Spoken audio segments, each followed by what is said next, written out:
Eny ary tonko lasy tonko vavy akafaliana trano iarahana aminao amin'ity fandarana Miara Manonja ity na ianao eto antoerana na any ivelany any dia miaraka aminao izany fandarana Miara Manonja izany izay tsy zoviana aminao intsony hatramin'ny efa nisiny ka hatramin'ity andro anio ity atao hoe tsy tokony ho zakainy manoloana an'izy isika efa tena sahirana dia sahirana amin'izao fotoana izao amin'ny fiainana kapobeny mihitsy kanefa dia misy zavatra ohatran'izany eto Madagasikara misy an'izany fa tsy fantako hoe raha amin'ny any amin'ny firenena hafa any angamba misy an'izao na any amin'ny tany arabo any aloha tsy teny hoe inona ny vokany fa tany Tunisia any fiakarana vidina mofo dipaina na pirodana fanjakany tany Tunisia dia fantatsika tsara momba an'izay ka isika moa amin'itony fandarany tony tsy hoe miteny fotsiny eto na hoe ahoana fa misy ihany koa ny fitondrana ny etaeta ary le izy iaina ny isan'andro tsy olona ray na roa na telo na tokantrano 50 mitaraina amin'io fa ny tokantrano malagasy amin'izao fotoana izao dia tereniny fotoana azakazaka zay le hoe azakazaka amin'ny fiainana dia avy eo nefa mbola tereny ty le hoe tsy maintsy manatitra nyty coupon ty dia hitantsika amin'izany ny tena fahasairanana ao anatin'izay raha izay ka iny moa teny hoentina ihany iny ary ny fanirininy rehetra dia hoe maninona moa mba jereo ihany le izy fantatra tsara fa mandalo fahasaranana ny jirama kanefa araka le fanazavana no antsika teto hoe jirama zany tsy olona ray no mitantana an'izany fa ekipa io zany taratry ny fitondrana kapeny isany jirama tsy inona ny fanjakana raha miteny ianao jirama dia fanjakana malagasy ny dikan'izay ohatran'izay ihany koa ny hermady fanjakana malagasy vao miteny indreo orinasa ireo anao dia fanjakana malagasy tsisy afaka hiala bala mihitsy zany ao anatin'izay rehetrarehetra izay fa tokony mba tsinjovina ihany le mpanjifa satria ny mpanjifa no mamelona ny firenena ny mpanjifa no mamelona ny firenena fa raha tsy eo ny mpanjifa zany dia tsisy zavatra iodina mihitsy eto fa dia hoe ao anatin'ny fahasaranana foana ve dia tsisy masoandro miratra mihitsy ve ho an'le vahoaka malagasy zany taratra anankiray foana zany sationa zany fa misy endrika be dehibe zany anatin'ny fiarahamonina any izay iainan'ny olona izay mila hoe tena vahana aingana mihitsy kanefa hatramin'izao aloha dia mbola atao hoe ny eo ihany eo fa miodikodina tsy hita izay fandehany fa ny zavatra mirentirenti ny tena hita fa ny ao ambadika n'le mirentirenty misy zavatra be dehibe mihitsy izay hoe manahirana ny fiainan'ny olona ka iny moa zany tsetsatsiaritra tsy maintsy nytenenina satria maro loatra nareo no miteny hoe fa ahoana ny fandehan'izy ity mba resao ihany ranga fa izy ity ane tena manahirana be mihitsy miatraika amin'ny fiainana isan'andro satria ny raha tsy may atao hoe mifehy an'le fotoana ianao zany ao anatin'ny ray andro dia efa mitomby ihany ny fahasairanana ao anatin'le izy zany na ovana 100 ary ny mpitatana ny eo anivon'ny orinasa anankiray rehefa le politika sy paikady amiainga any ambony amin'ny mihitsy no tsy araka ny tokony izy dia voka-javatra daholo no hitantsika vokany dia samy zaka ny vokany eto ka iny zany tsetsatsiaritra ihany no hitondrana an'izay ho antsika mianakavy momba n'iny resaka iny député Jery Randrembilaina efa eto ianao koa moa ny resaka n'iny koa tamin'ny faraparany tamin'ny vahiniananao teto solombavam-bahoaka dia teny ihany koa zany izay mahasolombavam-bahoaka nareo ihany koa miteny ny zavamisy solotenan'ny vahoaka ianareo mitovitovy ihany ny asantsika fa izay koa mpanao gazety mitondra ny zavamisy eny anivon'ny fiarahamonina dia nareo mitondra ihany koa ny feom-bahoaka miarabanao aloha nitondranao fanazavana misimisy kokoa le atao hoe avant-goût fionandoha-pirenena zay ilazantsika azy amin'ny zoma sy sabotsy anao sehatra ary dia faly miaraba ny vahoaka malagasy zay mihaino zao fandarana Miara Manonja eny tena koa miaraba ihany koa ireo zay manaraka zao fandarana zao any ampitan-dranomasina any indrindrandrindra ny vahoaka zay atao amin'ny distrika Navakadrano zay nametraka ny tenako amin'izao toerana mahasolombavambahoaka zao ary zay indrindra no antony hijoroana foana satria izay ny dedavin'ny olona ny hoe tena mba hijerevana tsara ny mangetaeta amin'ny vahoaka ijerevana tsara ny hoe filan'ny vahoaka eto amin'ity tany sy ny firenena ity. Ndresaka jirama ianao teo asiko resaka kely fotsiny ngamba le jirama hoe mampimemenina sy mampikaikaiky ny olona tokoa izy io ary tsy voandroandro fa hatram'izay fa lizy fotsiny hoe tsy anjarantsika nanjarako no hoe manao an'izay fandaminana zay fa amin'ny masolom-bavamboaka antsika manao gazety anao dia tsy maintsy mampiseho sy mitondra zay etaeta amin'ny vahoaka zay tsika hoe misy zavatra tokony amboarina ao misy zavatra tokony alamina ao satria resaka atao hoe mpanjifa ny vahoaka dia tsy sady zay foana le olona zany lasa mena andraikitra le vahoaka zay manjifa fotsiny fa tsy misy mihitsy hatramin'izay hoe misy mpivarotra anankiray dia misy mpividy dia le mpivarotra amiteny hoe alaivo zay alainao dia atero volanay avy eo na ohatran'izay ngamba tsy andeha mizelona raha hoe ohatr'izay ny fomba fitantanana fa tokony atao mba jerena ahoana ny fomba hofanatsarana zany zay zavatra fa tena mampimemenina ny olona tokoa ny hoe namena asa vaovao indray zany ny mpanjifa anao zay asan'ny fanaovana relevéana compteur zay zany ary zavatra mampahely fotsiny hoe le mpanjifa ndray lasa ohatrany hoe karazana vesarana tataovana sazy zany rehefa tsy mahavita le maka le tsy manaritra an'izy araka le fotoana napetraka ry zareo sy maka an'izy amin'ny compteur zany ka tsara jerevana kely zay manareo zay tompona andraikitra ao amin'ny jirama zany dia hiditra amin'le resaka fikaonandoam-pirenena zay ho atao amin'ny 23 sy 24 ho avy zao zany ny tenako ho fanazavana fohifohy satria maro tokoa no mametraka fanontaniana hoe fa maninona moa ny roso amin'izany fikaonandoam-pirenena zany ny mpanohatra nareo izay matsiaro tena fa mandeha ny amin'ny tokony tsoalehany zany ny fomba hitondrana an'ity firenena ity izay indrindra no tsara ho fantatra satria matoa misy zany fikaonandoam-pirenena zany dia fahitana zavatra maromaro tsy mety eto amin'ny tany sy ny firenena raha tsy teny fotsiny hoe ny fandikanan'ireny lalàna maromaro rehetrarehetra ireny ny lalam-panorenana zany tiano tenenina dia raha izay foana ny zavatra misy eto amin'ity tany sy ny firenena ity dia aiza zany ny efa rahan'ity Madagasikara ity dia izay no antony anaovana io fikaonandoam-pirenena io iza marina moa zany ny olona ho avy eo ny olona ho avy eo dia mazava be fa ireo zay matsapa an'izay atao hoe zavatra tsy fitezana eto amin'ny tany sy firenena na syndicat io na olon-tsotra io na fikambanana maromaro io eo ihany koa ny mpanao politika sy ireo olona maro zay matsapa zany zay zavatra tsy fitezana eto amin'ny tany sy firenena zay natao io fikaonandoam-pirenena io mba ahafahana mihitsy hoe mampiseho ny mpitondra amin'izao fotoana zao hoe misy zavatra tsy mety ataon'izy ireo satria zay ny mahatsara le hoe misy le mpanohatra satria le mpanohatra afaka tena hoe manao balizy ny zavatra tsy mety ataon'ny fanjakana nefa na izany na tsy zany ary tena mbola misy miopapana loatra izy ary misy tena hoe tsy te alalan'izay atao hoe balizy apetraky ny fanoherana zay ny antony mantsy dia rehefa misy le atao hoe fitenena amin'ny mpanohatra dia etretina foana hoe tsy fitiavana le izy natao hoe resaka tena hoe fanoherana fatany fotsiny kanefa na ny tenako zao raha dia ao anatin'ny solom-bavamboaka amin'ny fanoherana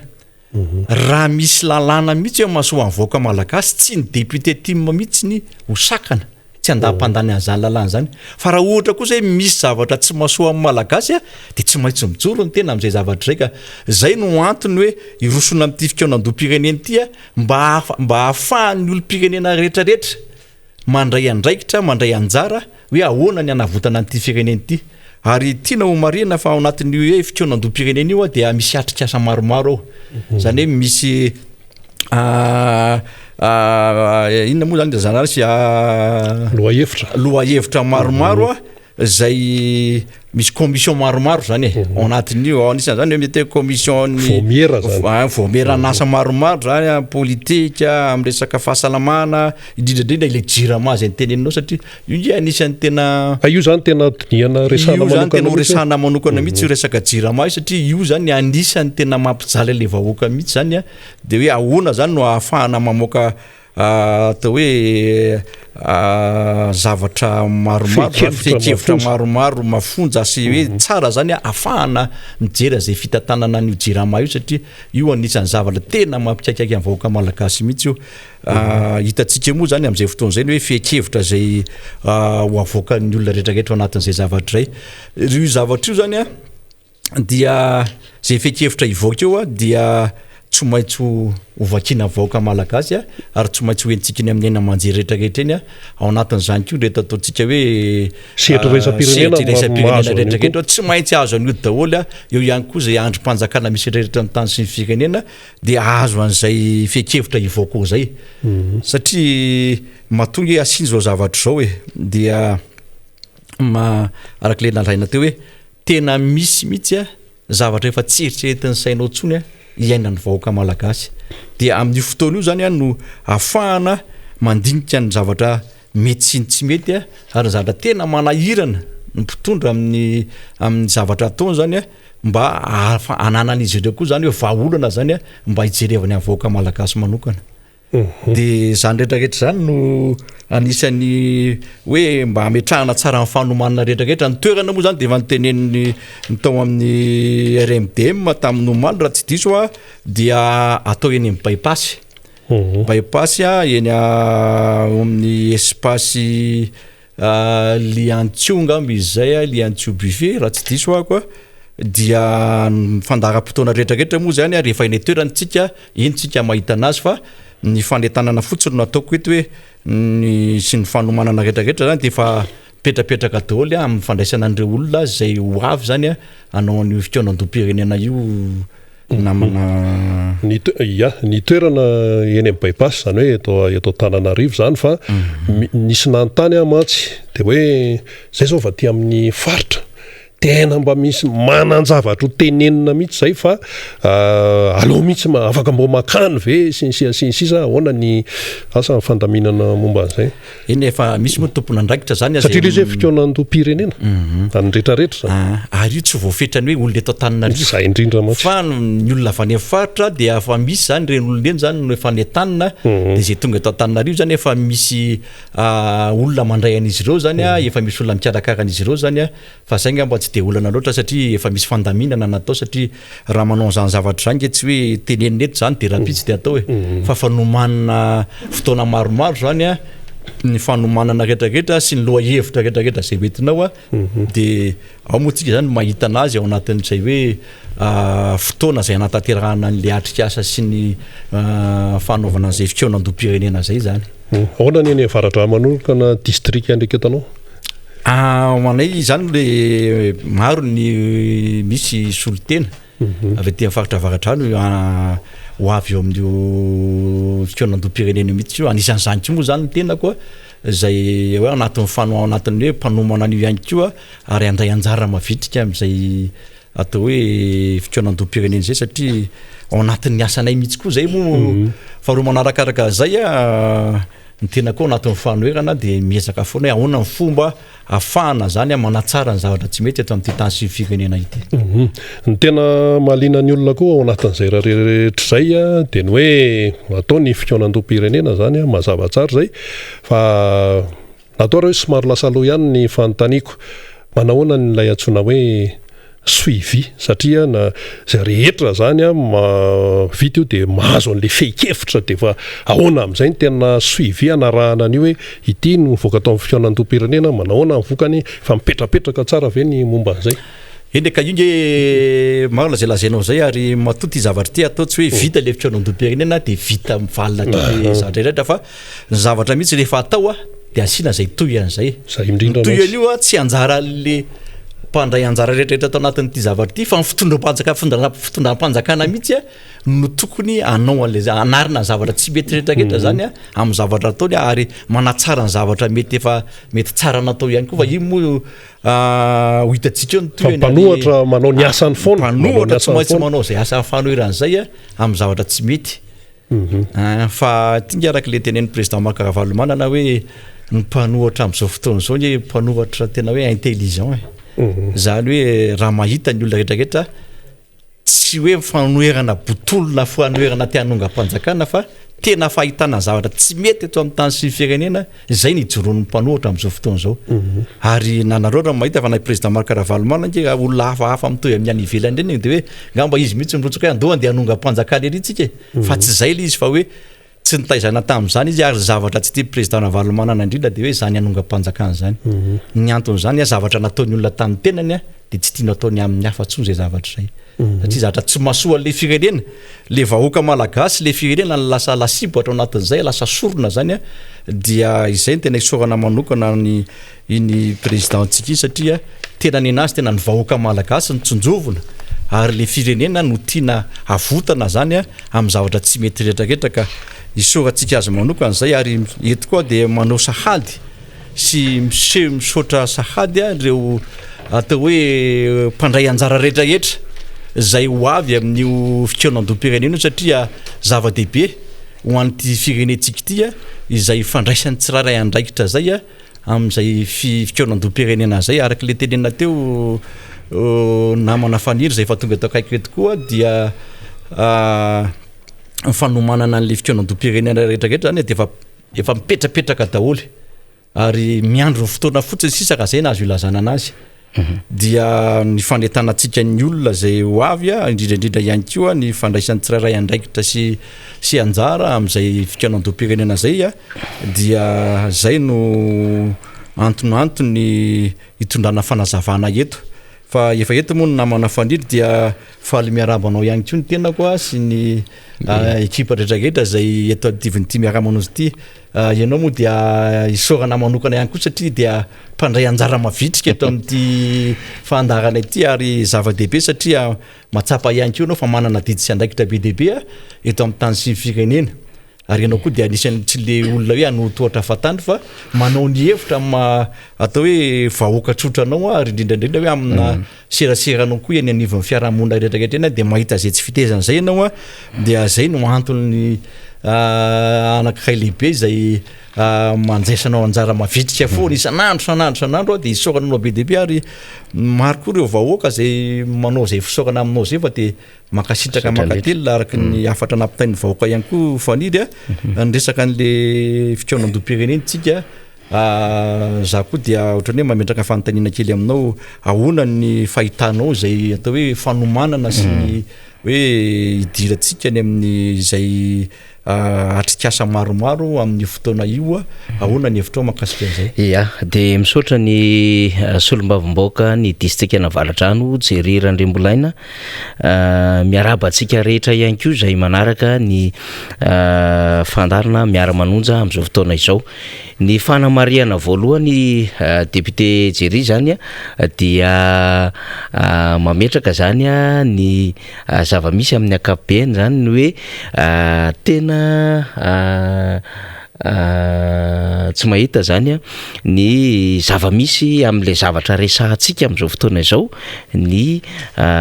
mpanaraka efa hatramin'ny omaly député Jery zay olana izay satria tena manana tena olana lehibe mihitsy amin'izao fotoana izao zany ny eo anivon'ny fampitana mivantantsika zany satria dia lay orinasa tserasera opérateur zay manao ny fampitana izany amin'ny alalan'ny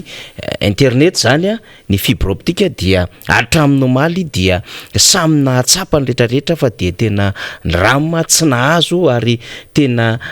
nijaly tamin'ny resaka connexion zany ny rehetra indrindrandrindra zany manodidina ny Antananarivo zany ny faritanina Antananarivo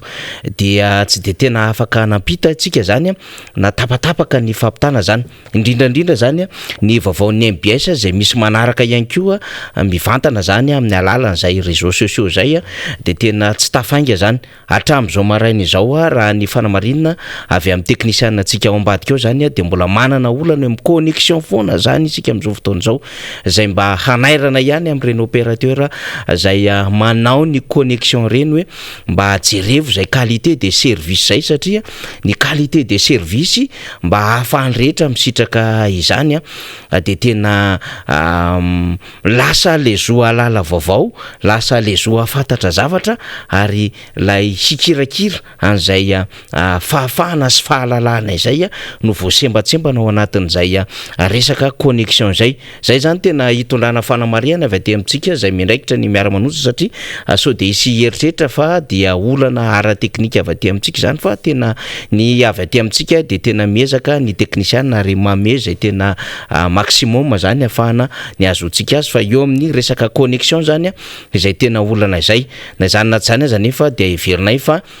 tsy maintsy ho alatsaky ny teknisiana foana zany raha misy ary ireo fahatarana amina ora sy minitra de ho alatsaky ny teknisiana izay fandaharantsika zay mba azontsika mandray azy de anaovana kopakopatanana ho anareo any La Roche sur Yon any zay nangataka hoe de mba omeko kokoa zay fa tena manaraka anareo ny zay na ponina vitsivitsy ary aty de tena misy malagasy zay tena lina amin'ny raharam-pirenena de mba anaovy an'izay kokoa zay ny any Chambéry ny ao Lyon Brest sy ny any amin'ny faritra maro samihafa zany ny ao Frantsa aloha zany de Tegeria de tena mpanaraka atsika mihitsy ary izay mbola horesahany solombavamboaka namantsika antsehatra rehefa avy eo ny hetsiky ny nataon'ireo diaspora ny ivelany zany satria tena mihetsika mampafantatra milaza ny zava-misy zay ihany koa mifandraika amin'ilay fikaonando national zay ho tanterahantsika zany amin'ny 13 sy 14 ny volana Jolay ho avy izao zany de isika any amin'ny sehatra rehetra misy atsika zany any maneran-tany any de anaovana kopakopatanana ny eto Madagasikara moa maro be ianareo no miezaka mandray zany tena kokoa faobe zany sy ny any amin'ny Zeniona taminay mba anaovy kokoa ao dia atambatra daholo zany rehetrarehetra zany satria tena tsy misy zay sehatra zany tsy andraisantsika ity fandarana Miara Manonja ity ny alohan'ny tena hamalina le resaka teo ngamba député Jerry satria ny resaka jirama ianao sy namana rina raha teo de mba tsara ihany le sahantsika hoe lay optimisation tarifaire zany na tarifa optima etin'ny jirama amin'izao fotoana zao de misavoritaka ihany ny sain'ny vahoaka malagasy satria mizara efatra izy io zany lay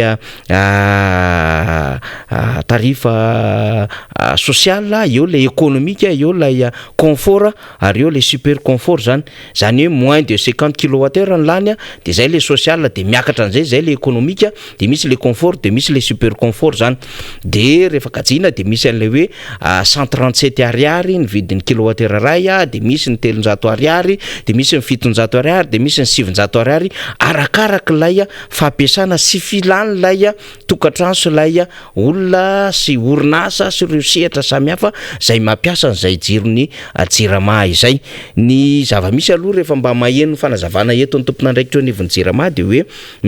manomboka miarin-dola jirama amin'izao fotoana zao satria nanana olana fototra araka ny fanazavana satria ny tatao vatrosa 2000 milliards d'ariary izany jirama izany nandritra ny vanim-potoana maro ary tsy nitranga zany olany jirama izany raha tsy nisy nefa ny fanonganam-panjakana 7 de zao za miteny eo anivon'ny jirama hoe efa mba mieny zany satria 800 millions d'ariary zany 800 milliards d'ariary zany no trosandray zany amin'ny jirama zany hoe le 2000 milliards d'ariary efa nilatsaka aty amin'ny 800 milliards d'ariary aty na izany na zany mbola trosa amin'ny savovony zany mbola manao subvention ny jirama ny fanjakana ary nareo anivon'ny Assemblée nationale moa dia mahita an'izay subvention zay ataon'ny fanjakana amin'ny jirama izay zany hoe lay trosa zany rehefa diniantsika izy amin'ireo fournisseur maro be satria fournisseur sy resaka gasoil fioul zany no andoavana an'izay trosa amin'ny akabiany de eo ihany koa ireo mety hoe fournisseur zay manao an'ireo asa samihafa zay am'ireo sous-traitance eo anivony zany orinasa jirama zany de lasa ihany saina mieritreritra hoe lay facture samihafa lay double sy lay triple amina prix samihafa lay zavatra nitranga rehetrarehetra teo amin'le calcul an'izay facture zay ve na ny etsemana na nany enjehana amin'izay trosa teo anivony jirama izay amin'le hoe 2000 milliards d'ariary zay tsy maintsy nefana lay resahany responsable eo anivony jirama hoe 800 milliards d'ariary izy amin'izao fotoana zao apetratsika baraingy fotsiny zany fa ny vahoaka misaina ndretrarehetra saina mahafantatra hoe ay ve satria raha fanazava-kevitra ny teo anivony jirama de hoe ohatra ny tranondrazana io tompoko nanomboka ny simba nanomboka ny goragora ny rava nanomboka sarotraritra hipetrana ka efa tonga an'izay hoe tsy maintsy tokony isy ny fanamboaran'izay de ny fanamboarana voalohany ny heverin'ny jerama zany de hoe ny fanatsarana lay vola miditra sy lela vola kirakirainy zany orinasa jerama zany de lasa isika vahoaka no nyvesatra izany de azagaga zany tsika raha mahita n'le niteneny namana Rina Rabe Mananjara teo satria menimenina torak' zany vahoaka hoe dia misy tombatomba pikajina de misy dikany daholo zany rehetrarehetra zany sy le hoe misy lay karazana tarifa de fanina nyvoaka satria tarif 14 misy premier tranche deuxième tranche tarif 16 zany na zatra nyvoaka malagasy am'izay fandaniana zay de niova tary am'le tarifa optimale izy zay tsy ampy fanazavana sy ny communication par rapport am'le délestage sy le panina teknisika sy lay misotro rano maloto ny isa tokatrano de tsy manana communication zany ary lay nanlay ina moa ty resahantsika ty ara de hoe tsy mahavita n'lay manao an'le tohadrano ny eo anivony zany orinasa jerama zany nefa manana an'zany sehatra tokony hanaovana izantsika na ny any andekaleka na tsy azo mpaniry na ny any atelomita na ny any mandraka marobe izy sy ireo mbola efa nanaovan'ireo mpianatra nivoaka tany amin'ny polytechnique tany votovorona marobe ireo mpianatra malagasy député Gererandrembolaina nivoaka tany amin'izany sekoly ambony zany dia nandalina ny amin'ny resaka rano zany sy ny resaka tohadrano zay tokony ho kapitalizeny jirama indrindra ny fanjakany amin'ny alala ministeran'ny angovo ny fampiasana ireny voka-pikaroana ireny mba hahafahana manodina sy manatsara ny jiro zay vokarina isa-tokatrano afaka manao izany tsika satria manana barazy tsika manana tohadrano marobe fa zao moa ny atsika le turbine lay manodina ny any andekaleka ao ny simba ao ny tsy zarizary rehefa tsy ampy kely ny rotsakorana de tsy miodina rehefa misy indray ny rotsakorana be loatra de misy fako indray de tsy tafidina le turbine zay any amin'ireo tohadrano maro samihafa de zany rehetrarehetra zany rehefa mahita an'le jirama ianao de faly fotsiny le jirama hoe le 2000 milliards nefa midina 800 milliards d'ariary de otriny zay ny heverina fa tena hoe ngeza be fa nahatonga an'izay ho tratra de niezaky ny mpanjifa tompoko de teo ihany koa lay plan de redressement zay napetraka ny teo anivon'ny famatsimboly iraisam-pireneny hoe jerevo reto fa tsy tafarina le orinasanareo ary teo ihany koa na zany naty zany ara dia lay ezaka lay teknisiana satria misy teknisiana malagasy miasa mafy ao na de tsy omena opportunité tianao zavatra satria zao ny nambaran'ireo teknisiana malagasy reo hoe misy groupe maro be azo amboarina satria ny direction technique eo anivon'izany orinasa jirama zany de afaka manamboatra an'ireo groupe reo ho amboarina zany afaka ho ampiasaina indray ary afaka hikarohana pièce any amin'ny sehatra any ivelany zany fa tsy omena an'izany moa satria misy vahiny fournisseur miditra manofa am'le mandeha amin'ny fuel sy ny gasoil sy ny sisa député Gererandrembolaina de zany rehetrarehetra zany anaovantsika fanamarihana hoe mety ho falifaly nareo fa manomboka tsara mifototry ny trano satria ny latsaka le trosa be 2000 milliards ny jirama fa aza de vesarana sy tataovam-bola amin'ny endro maro samihafa amin'ny fomba akana an'le vola ty amin'ny mpanjifa fa lay qualité des services ohatra ny resahanay amin'ny resaka fibre optique lay qualité des services omenareo mpanjifa tompoko de mba ataovy ara-dalàna ary raha ohatra indray ireny mpanjifa ireny no hitondra ny fitaovana simba isa-tokatrano sy isan'orinasa de ahoana hoy izy ny jirama amin'izany rehetrarehetra zany ka zay ny tiantsika resahana amin'izany hoe ny jirama zany de tokony ho reharehan'ny firenena mihitsy zany kanefa zany mo potika taorina ny 7 de nanaovana fanamariana kely député Gererandrembolaina mino fa tsy ho betinao mitondra kely an'izay fanamariana zay fa ny mikasika zany amin'ilay fikaonando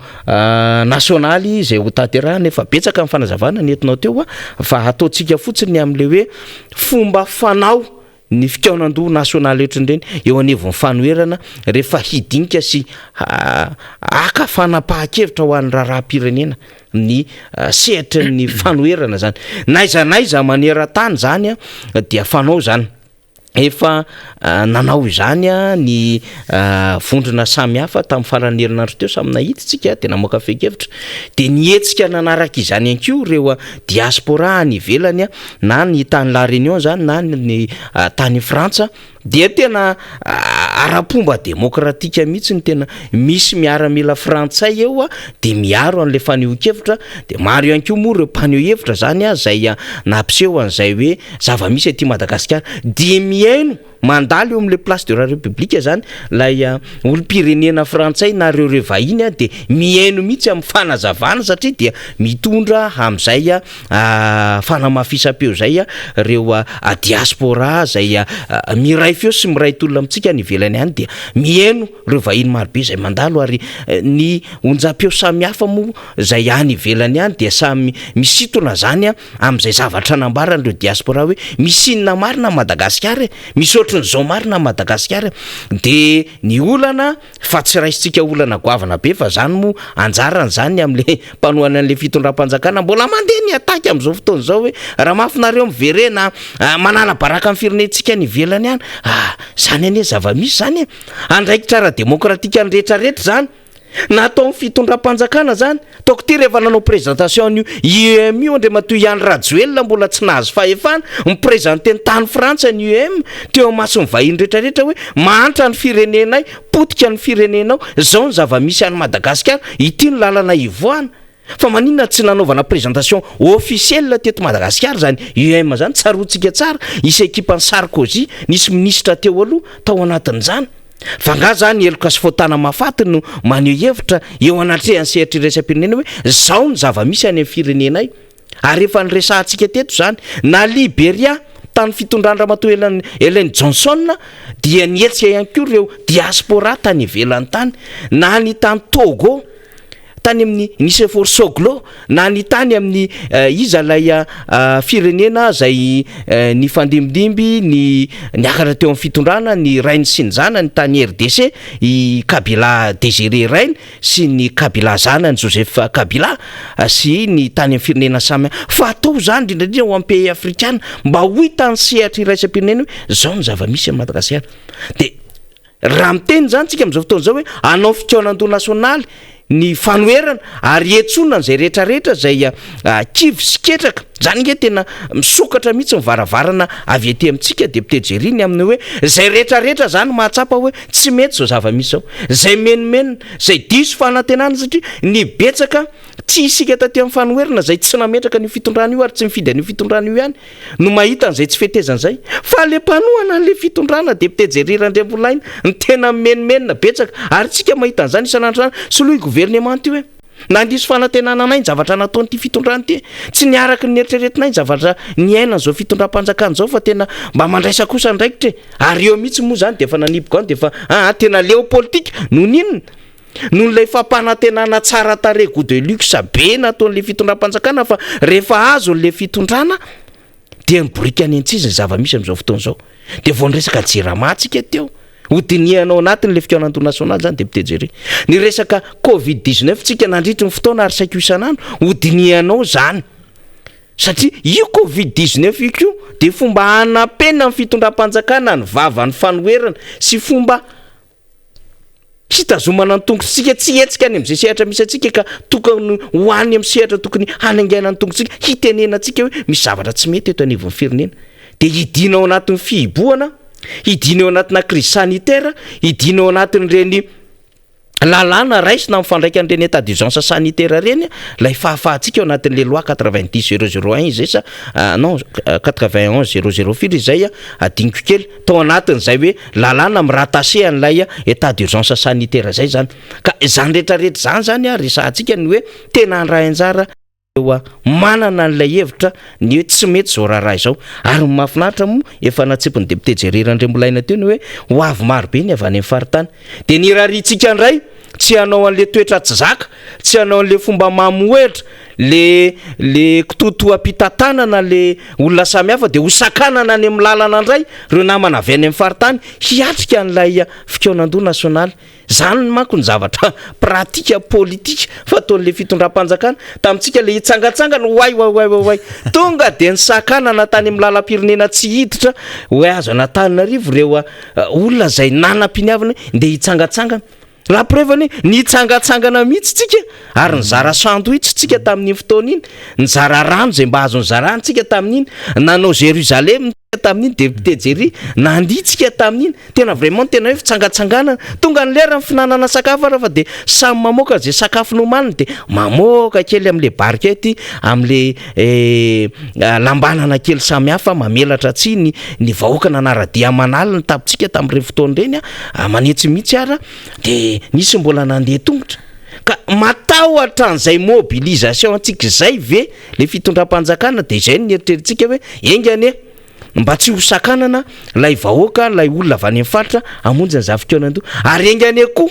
mba tsy ampiororona ihany koa ireo olona manam-piniavana ka mandray an'izany fivorim-be izany satria izany ny zavatra tsikaritra tao anatin'ny taona ray na roa zay na syndicat tsotra mivory ary any amina restaurant de fa avy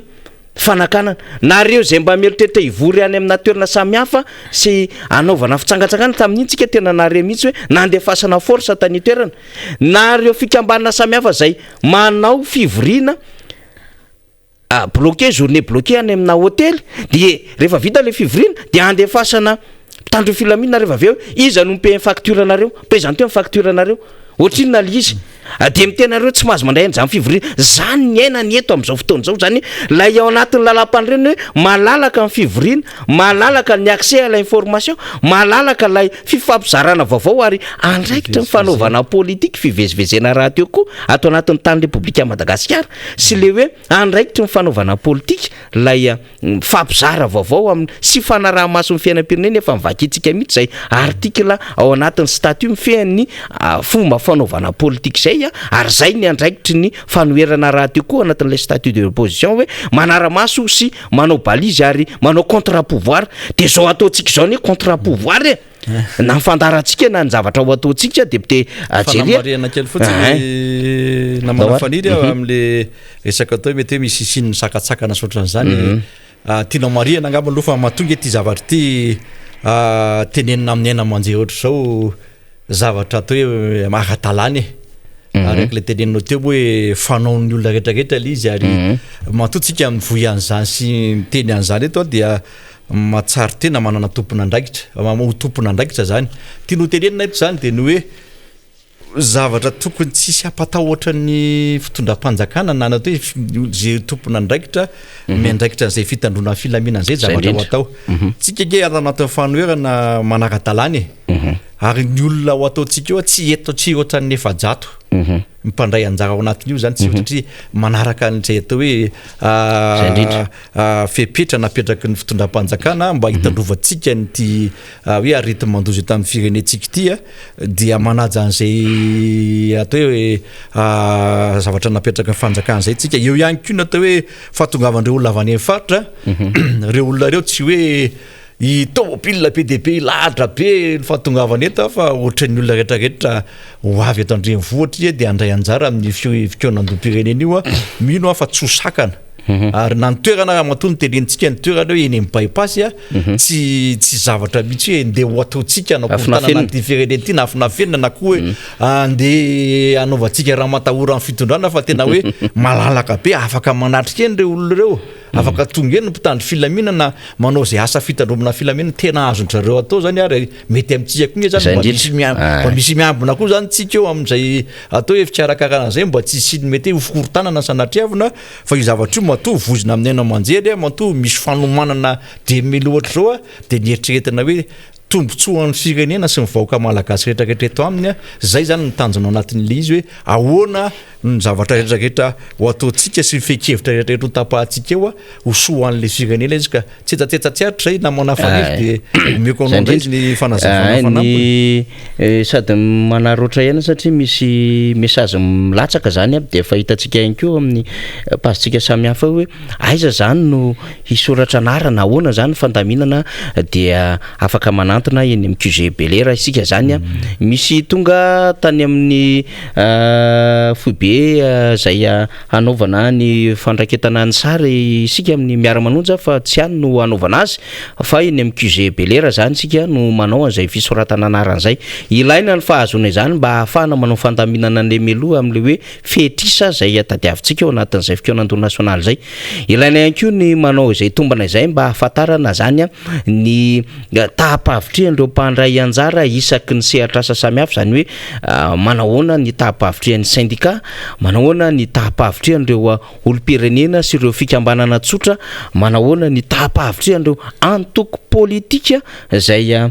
isehatra ao anatin'izany. Misy zao tena message voaraintsika misy député Jerry tao anatin'le hoe ny mpanohana zao fitondrana zao au départ mihitsy any no déçu zany na tena tratrana déception hoe tena tsy neritreretina ho izao no hitatana an'le fitondrana amin'ilay raharam-pirenena ary miaraka sahirana mitovy amin'ny olo-pirenena rehetra reny mpanohana fitondrana teo aloha reny, zay tonga saina amin'izao fotoana zao hoe tena tsy rariny satria lasa miaritra amin'ilay vidina menaka. Le tena menaka madio zany de ao amin'ny 7,000 ariary na 700 ariary ny litatra. Ny menaka mandry de any amin'ny 7,000 ariary ny litatra. Fa ny zavatra tena nampalahelo député Jerry Randriambolaina dia hitanteny zany teny amina toerana tsy lavitra nanosy zato eny ay ty menaka efa avy nanendasana hôtely ty zany indrindra re mpivarotra varepinanana mpivarotrena katlesy sy ny sisa le amoron-dalana reny reny ray zao no vidiny lay vahoaka. Zany hoe menaka somary efa maloto zany satria efa manome loko marron zay efa maka somary maka volo loko mainty de reny ray zany zao le vidina 500 ariary netin'ilay ankizy kely hoe amidy menaka 300 de taitra ihany tena nandalo teo am'le le tsena njoro zany de tena famisina de varotra menaka anganareo nefa jerevanao tena gargoty kely de menaka efa avy nandrahoany ty nampiasaina efa 1 semaine na 2 semaine tany hoany de misy mividy zany. Tsy fidiny zany fa mba te hiloka mba te hihinana zavatra voaendy le malagasy, mba te hihinana zavatra mba misy sosy fa zao tsy matakatra tsony izy am'le menaka zay tokony mba hovidina. Menaka mandro zany nefa sahirana izy mividy an'izany na de hoe 9,000 ariary ny litatra zany. Zany zava-misy eto asa mba fantatry le fitondram-panjakana ve zany tompoko fa tsy fidiny am'le vahoaka zany. Mahita mpanasa lamba zany ianao tena hoe maraina miala amin'ny trano fotsiny izy de inona ny ataony maraina miala amin'ny trano député Jerry? Zara fa misy kafe ao anaty kipony kafe 200 de miasa mandritry ny tena maraina io ao anatin'ny viviany antsika ary tena mampalahelo ao anatin'izy de zao lasa le mpanasa lamba le ramanto manasa lamba de lasa mikosoma kely 300 mba hakafanana. Nefa vehivavy malagasy tsy de tena zatra misotro toka no misy. De inona sisa le atoandro de miaina amin'ny composé 500 eny na patana 500 na 400 fa amin'ny ariva zany hoe manangona ny vola azo mandritry ny tontolo andro lay mpanasa lamba sy le mpiasa tsotra de amin'ny ariva zany vao tonga ao anatin'ny tokantrano mitondra kely an'izay vatsy azo de mahandro vary sy laoka. Zany hoe indray mandeha isan-kerinandro zany no manao an'izay isan'andro zany no vao mba misy vary hoaninao de malahelo ihany hoe zany ve sisaka be da be zay sehatra zay le teneniko ny indisy tsy ny statistika ihany fa ny indisy ara-tsosialy de hitantsika zany ny zava-misy am'izao fotoana zao ka tsika moa miteny an'izany député Jerry Randriambolaina mba ahafahany rehetra tonga saina ho avy reo tena le mpanohana le fitondrana teo aloha le tena nanao ny fanentanana misy satria misy an'izany azotsika eo fikambanana misy zalo reto hoe ho avy zay ary teny zay satria zay victime tovy amin'ny voaka malagasy dia arabaina zany tonga soa zay fandraisana ndraiky zay fa député Jerry mety mbola anakambara ihany ianao Jerry ne le antony hoe irosotsika amin'ity fikonan-do national ty satria ahafahan'ny mpisehatra rehetrarehetra zany mandray anjara ary mitondra ny atao hoe foto-kevitra zay ijoroly ihany koa mba ahafahana manavitra le firenena. Mampalahelo koa na manafaniry raha zavatra tantarainao teo amin'ny resaka hoe menaka avy anendasana zany no lasa vitin'ny ireo olona zay atao hoe sahirana mba ahafahan'izy ireo manendy zavatra na ahafahan'izy ireo ihany koa mba mikarakara sakafo mba misy menaka na mahandro anany sotra zany zavatra tena mampalahelo zany zavatra rehetrarehetra zany kanefa izany indrindra no antony andraisantsika andraikitra ohatran'izao andraisan'ny mpanohatra rehetrarehetra andraikitra ihany koa mba hialantsika amin'izany zavatra zany ary zay no hitodoako manokana atao amin'ny district Navaradrano satria raha fitaraina ny vahoaka ndray eo amin'ny faritra Moronakony iny commune Ambomangakely dia misy fanaovana foto-drafitrasa io ndray zany eo akaikin'ny gara fisandratany eo izay hitondran'ireo namana tonga atao amin'ny tenako tao fitarainana am'ireo fandravana trano zay misy eo zany de io moa zany de anisan'ny zavatra mampalahelo le vahoaka eto amintsika efa mahantra ary zay fahantrana zay ndray ohatra ny ararotin'ny olona anaovana tsindrifa lavo an'ireny olona reny ka za eto mba te-hanao antso ho ava amin'ny fitondram-panjakana sy namana atao hoe ao amin'ny commune mbo Mangakely mba tsara jerenareo manokana ireo olona ravatrano reo satria reo olona reo zany de efa niteny hoe zay ozy manaiky fa tsy manana taratasy fa kosa zay mba nanajary teto amin'ity toerany ity nandany volo zay nanaovanay an'izao trano zao ary nanaovanay an'izao trano zao mba tena heriponay sy atsemboanay am'izao fotoana zao efa tsy manana asa tsony reo olona reo de zay tsy fanana an'le olona asa tsy manana possibilité mihitsy izy hoe andeha hanao trano vaovao na omenareo toerana ary izy anaovana an'izay trano zay ka mba tsara raisin'ny fanjakana tanana mihitsy zany ny hoe fametrahana an'izy ireo ny amin'ny toerana zay nieritreretin'ny fanjakana ny nieritreretin'ny commune ihany koa ametrahana an'ireo olon'ireo mba hahafaly izy ireo miaino ohatra ny olom-pirenena rehetrarehetra indrindraindrindra amin'le fananganana an'le trano mba jerenana manokana an'ireo olon'ireo fa ny tena koa mametraka an'izay atao hoe fitenena an'izay foana hoe tsy sakana hoan'ny fampandrosoana mihitsy ny solombavam-bahoaka sy mpanohatra fa kosa rehefa misy zavatra tsy mety de tsy maintsy miteny satria zay ny fidianana ny vahoaka ny tena ary tsy maintsy mandray andraikitra ny tena am'izay hoe tsy fitezana eto amin'ny tany sy ny firenena zay namana faniry no atao hoe fandraisam-pitenenako fa misy matoky fa tafapaka ny amin'ireo tompona andraikitra ny vatana zay afatra napetraka zay ny tena koa dia mandalo amin'ny toerana io isan'andro san'andro de hijereko hoe ahona marina no fandraisana andraikitra sy fijerena manokana reo olona zay ravatrano reo zany fa dia mametraka ny mandra-peona indray ny tenako tamin'ity an'ity ka dia mirary sosiny tsara rehetrarehetra ho an'ny vahoaka malagasy ho antsika rehetrarehetra ihany koa mametraka mandra-peona ihany koa namana faniry sy ny teknisiana rehetra dia mirary sosa motain'Andriamanitra topoka eny ary fa zay nambarany solombavam-bahoaka zay rirandrembolaina ho an'ny distrika navaratra an'izay ara dia raisitsika ho zava-dehibe mihitsy an'izay satria mahazava-dehibe an'izany de hoe tena le fitaraina ny vahoaka ny toerana sy ny sehatra samihafa de tokony hametraka an'le zay hoe centre de coute zay na foibe fiainona zay ho an'ny vahoaka malagasy zay ny commune na ny distrika na reo sehatra rehetrarehetra zany zay tokony anao izany zany ny antony mahatonga antsika miteny an'izany de hoe zany centre de coute zany de ahafahana mifampiaina efa miverimberina foana nge io hoe fandravana trano tsy misy fampiomanana melo io efa miverimberina foana le hoe misy lay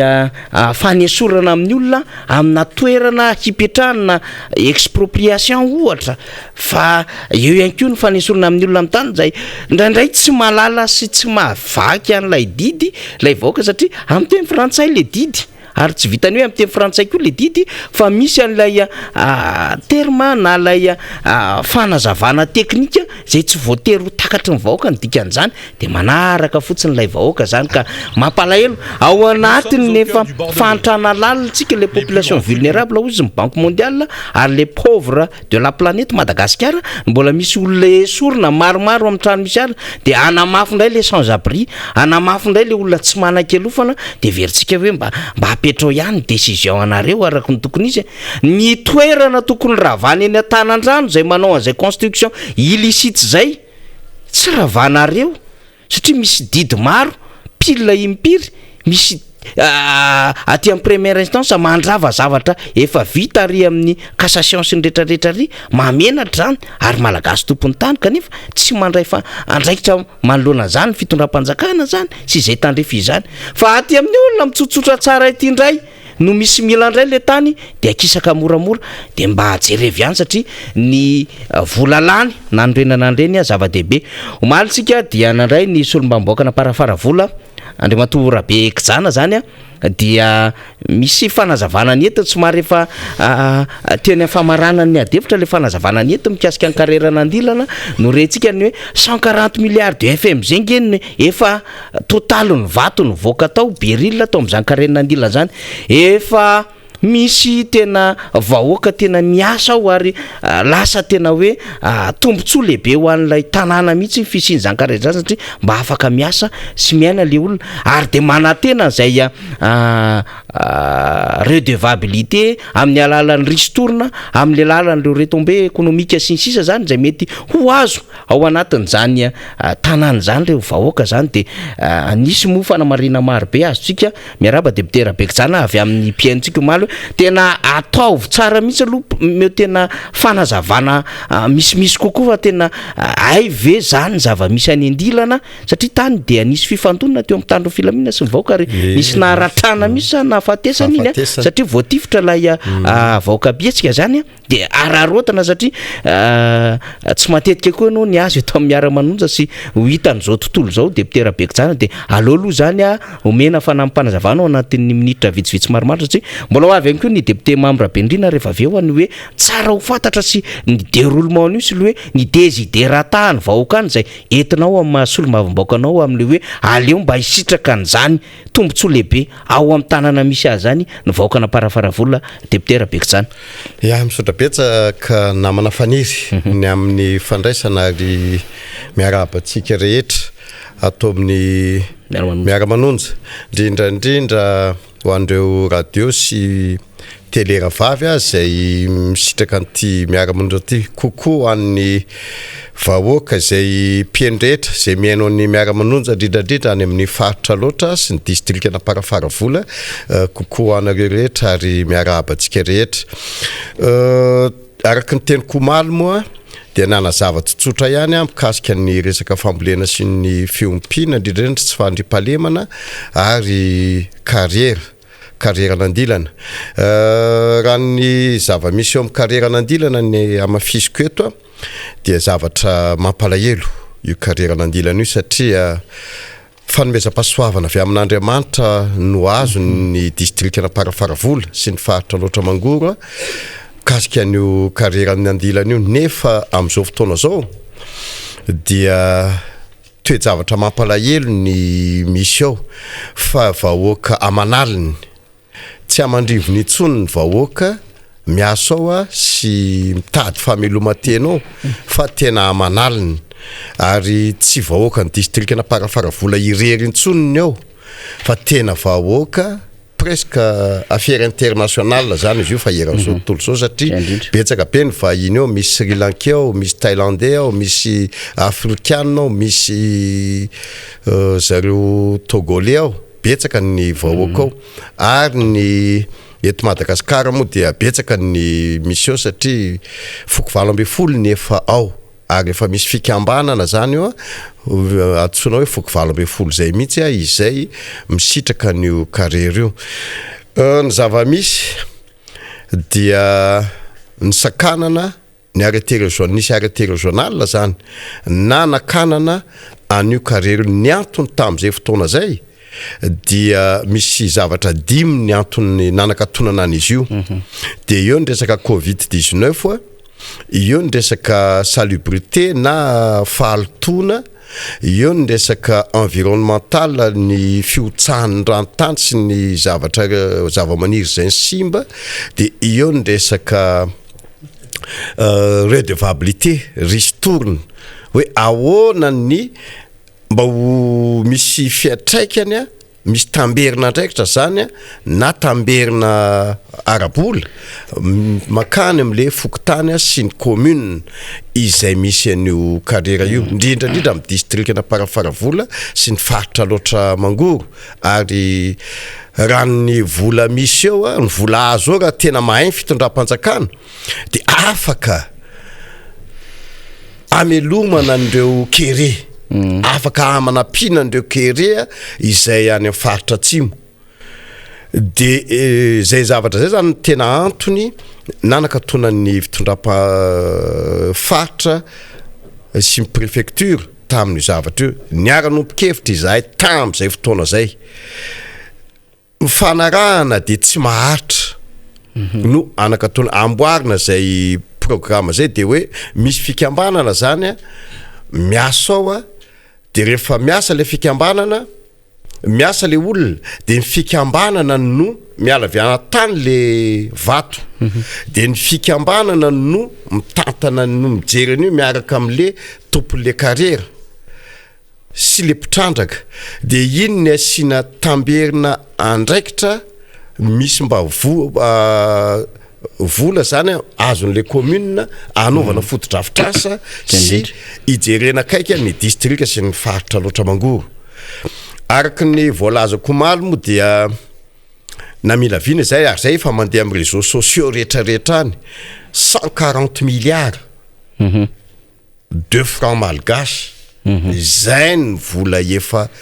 niodikodina tao ary azo tamin'io zavatra mampalahelo nefa de zao tsy fantatra na le mibe ny tanàna mihitsy ao amin'ny tanàna nandilana no tsy mikaroka fa de ny zavatra na ny bureau commune ary de tena ratsy mba tsy lazako fotsiny hoe raha ny bureau commune eto Madagasikara angamba de ny bureau commune nandilana ny ratsy indrindra non'ny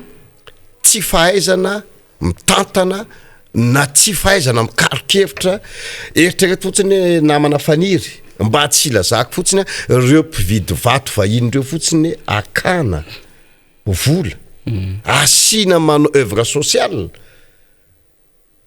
de io bureau commune io nga matsara indrindra manerana Madagasikara zany ny zavatra misy marina le izy fa samby hoe mijery an'izay zavatra zay fa le firaisan-tsaina ny mpitondra fanjakana raisiny zareo amina couleur politique le izy satria IRD ny maire amin'io tanàna io de efa na ny conseiller koa efa nanao lettre ny vorony conseiller communal iabroger ny maire atram'izao ny fitondram-panjakana tsy mireagira mikasika an'izay zavatra zay betsaka ristourna eladrano ao ristourna ary any nisa tsara eladrano amin'ny bureau commune amin'ny commune rurale andilana io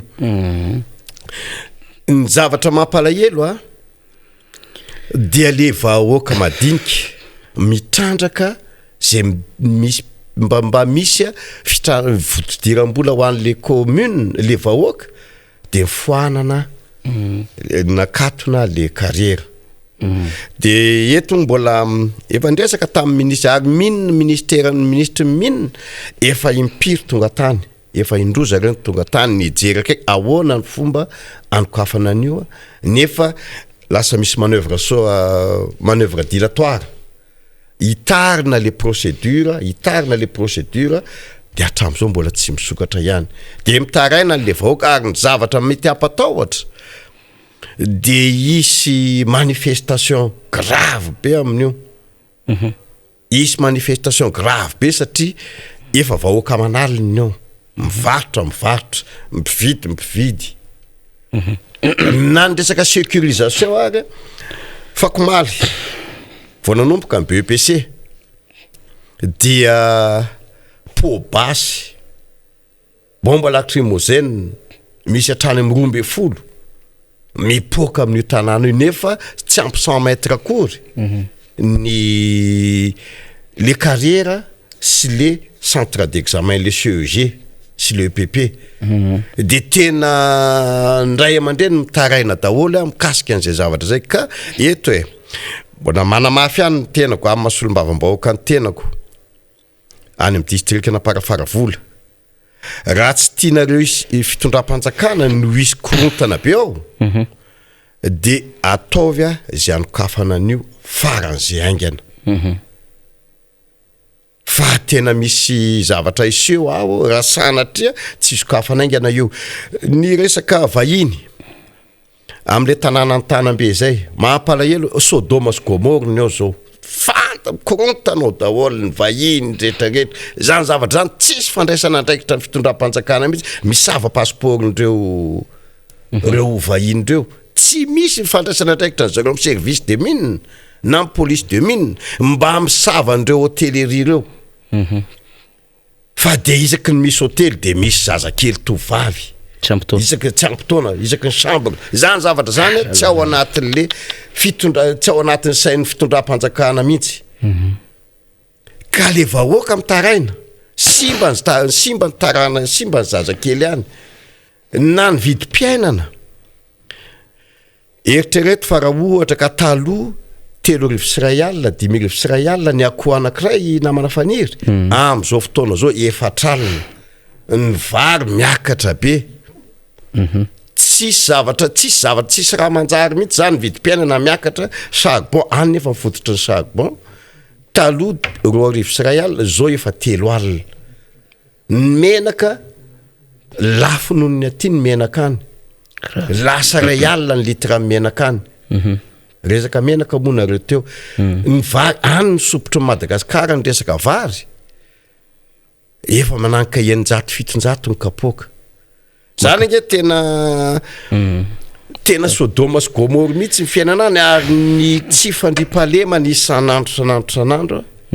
de misy fahatolona foana amina resaka tsy fandriam-palemana ny fanazavana tena zay no tombony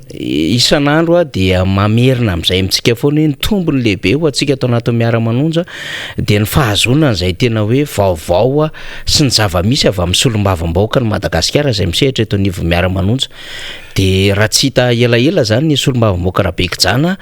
dia any ambanivohitra parafaravolo izy mitety an'ireo commune reo ary miasa zay nitenenina amintsika izay hoe miasa manao an'ilay procédure samihafa hisokafa an'izany karera zany miresaka miresaka fitandrona amin'ny filaminana mahita ny zava-misy any Antanambay ary marina tokoa zany satria tamin'ny vao nisokatra ny ilaka ka tena potika ilay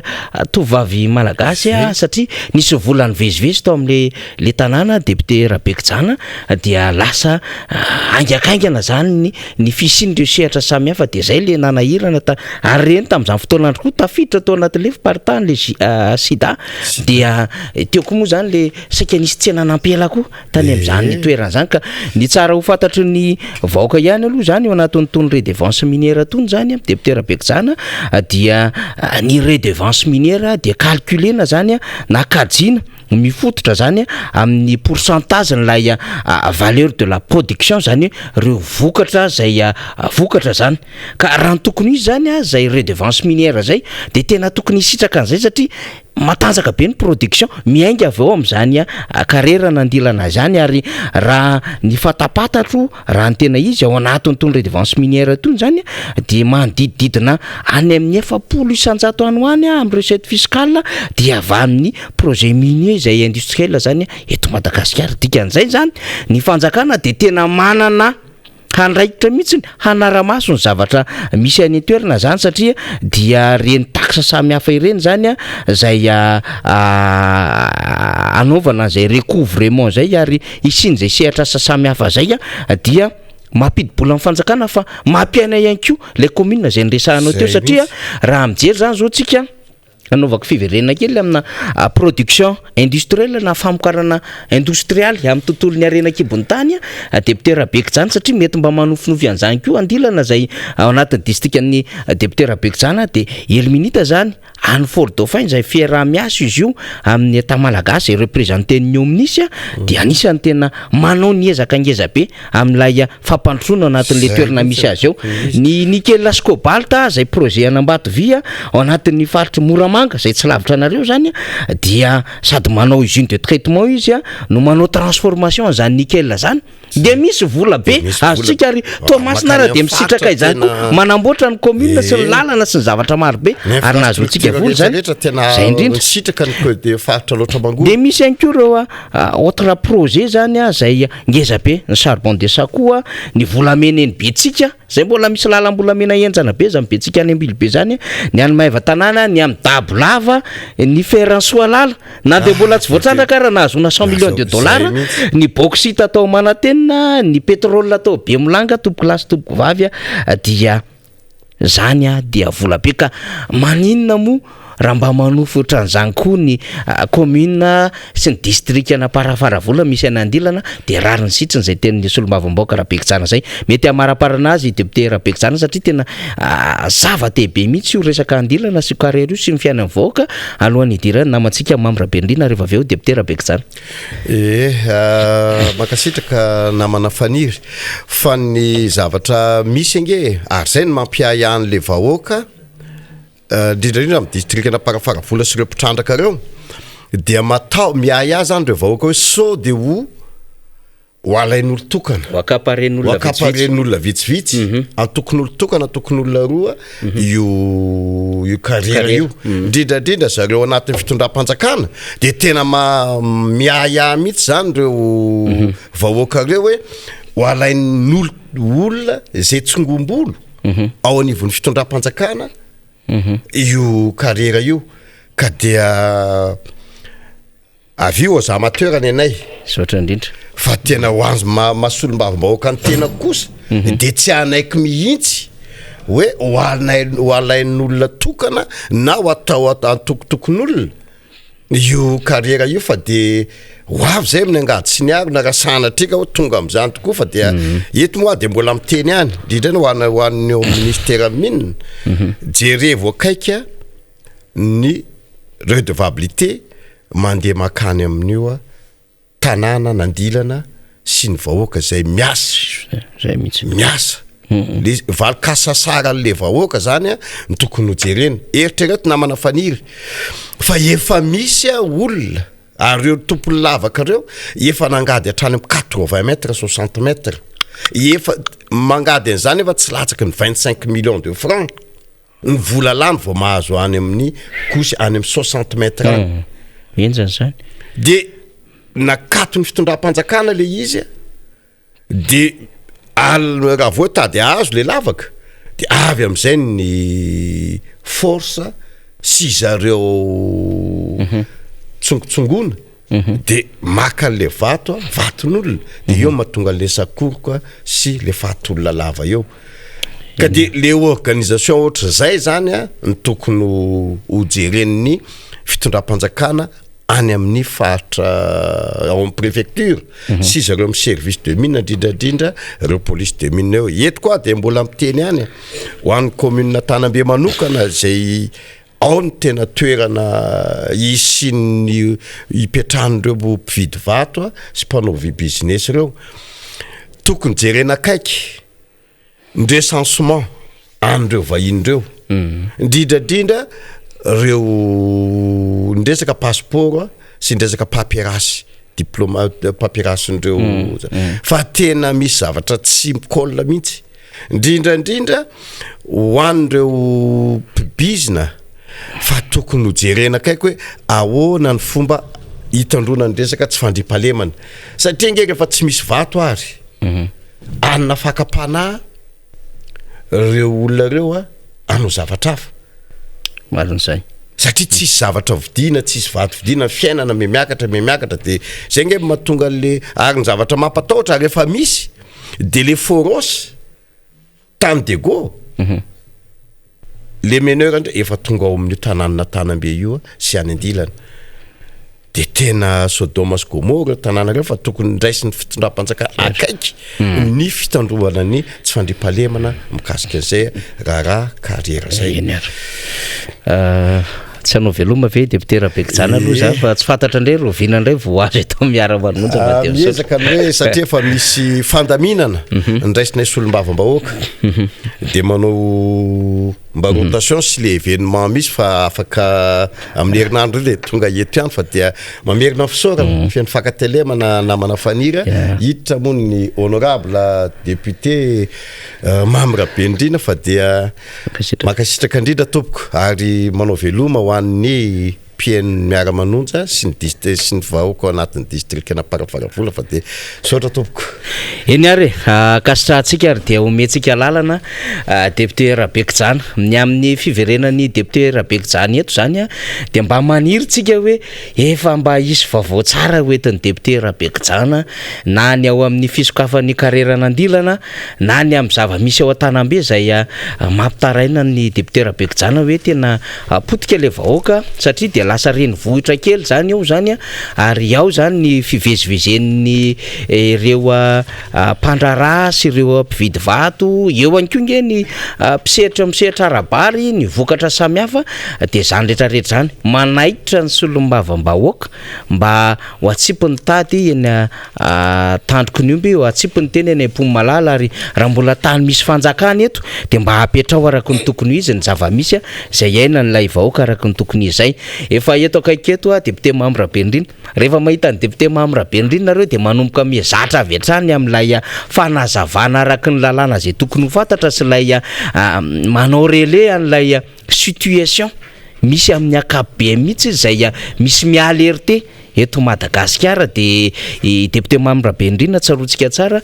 nitondra fanazavana mikasika an'ity hoe manara-penitra tsy manara-penitra zay navoaka ny Transparency International Madagasikara ity zany dia nisy an'kio fanazava-kevitra samihafa ny etin'ny député Mamra Bendrina hoe lasa ho an'izay manana an'izay tombontsoa kely hita maso amoromorondalana ozy député Mamra Bendrina no misitraka an'izay azo sotrana dia zany rehetrarehetra zany everina fa mila fanazavana fa eo ihany koa ny riposte ataon'ny mpanohana fitondrana tena mampome mihitsy député Mamra Bendrina indraindray mijery azy no hoe tsy mbola mampetsika vahoaka zany resaka fiakaran'ny vidim-piainana zany dia variana sy talanjona ianao tompoko variana sy talanjona ianao tompoko hoe mba misy mpitondra fanjakana ihany ve eto Madagasikara mba misy olona ihany ve afaka misaina no avy vahoaka eto Madagasikara ay ve zany rehefa tena dinihana dia matahotra etsy-bahoaka ve le fitondram-panjakana matompo teny an'izay fa voateo mihitsy voatsely député Gérard-Andremolaina ny teny sy nambantsika Rina Arabe Mananjara hoe tany Tunisienne mofo dopaina niakatra ny tany Frantsany hetra noraisina tamin'ny sakafo ary ny fiainan'ny vahoaka amin'ny akabeny mihitsy eo anatiny zay hetra zay koa napetsika an'ireo gilet jaune tany amin'ny faritra Frantsa tany ohatran'izany tany Venezuela tamin'ny fotoan'andron'ny Hugo Chavez nanomboka voakitika le vidin'le solika zay vidiny tena mora dia mora mihitsy amin'ny ny unité ny volan-draroma zany dia Bolivar dia nietsika ny vahoaka tany Australie resaka beurre tany Allemagne resaka sy Norvège dia resaka ovy no nidina nandalambe satria zany ny fiainan'ny vahoaka any tena zany resaka tena hoe pomme frite ary ovy io dia ahitan-drareo karazana fandrahoan-tsakafo maro zany dia eto Madagasikara zany manararoatra an'ilay hoe azo piretina le vahoaka azo entina amin'izay tiany anaovana azy le vahoaka dia mahita ihany koa le hoe reraka sy mahantra le vahoaka ka nahatao zany satria eotrzay zany eritreritry le olona miresaka an'izany angamba député Mamra Bendrina hoe na 5,000 ariary ary ny kilaony vary io dia manginonareo raha malagasy fa tsy mahazo miteninareo na miakatra 2,000 ariary ary satria 700 ariary ny atody anankiray député Mamra Bendrina dia hoe manginonareo raha malagasy fa tsy mahazo miteny ianareo na miakatra 2 alina ariary ary ny litatry menaka kaste dia manginonareo raha malagasy 2 alina ariary ny kilaon'ny hena amin'izao fotoana izao any amin'ny faritra Atsinanana any Analanjorofo any sy faritra Savano any ary rehefa tonga ny saison dia tafakatra avy be zany dia variana ihany tsika hoy isika hoe ay ve ohatr' zany ny fisainana sy hitondrana ty malagasy ty ay ve ka na ianareo miimporter ciment 35,000 ariary nefa eto misy ciment zay nahazatra amin'ny malagasy lova manda orom-bato na dia miakatra ary fa tsy mampanino zany fo izy nareo dia zaka amin'ny malagasy zany fa tsy mampetsy bolomaso azy zany dia hoy isika hoe indraindray mba le lela mba havadibady io ihany halohany anaovana communication na riposte satria fantatray ianareo fa mamalo mifanoherina matombo teny an'izany député Mamirabenindrina manao fampidirana an'izay resaka zay satria tsaroko sy miverina ho an-tsaiko zay député Mamirabenindrina fa mino fa manakambara betsaka ianao satria ianao koa dia solombavim-baoaka miaina amin'ny fiainam-vahoaka tahaka an'ireo nambaran'izy mirahalahy zay teo alohanao dia miaraba indrindra député Mamirabenindrina zany tonga somatsara indray eto amin'ny Miara Manonja. Miaraba faniry Razafy Manatany. Faltafahoana somatsara eto amin'ny Miara Manonja indray tsika androany io araka ny tenin'ny député Rabeka Jala teo toerany fandambiasana mena sehatra daholo ny manambaovao rehetra indrindra ny ao anatin'ny vondrona parlementaire ny antoko tiako Madagasikara izay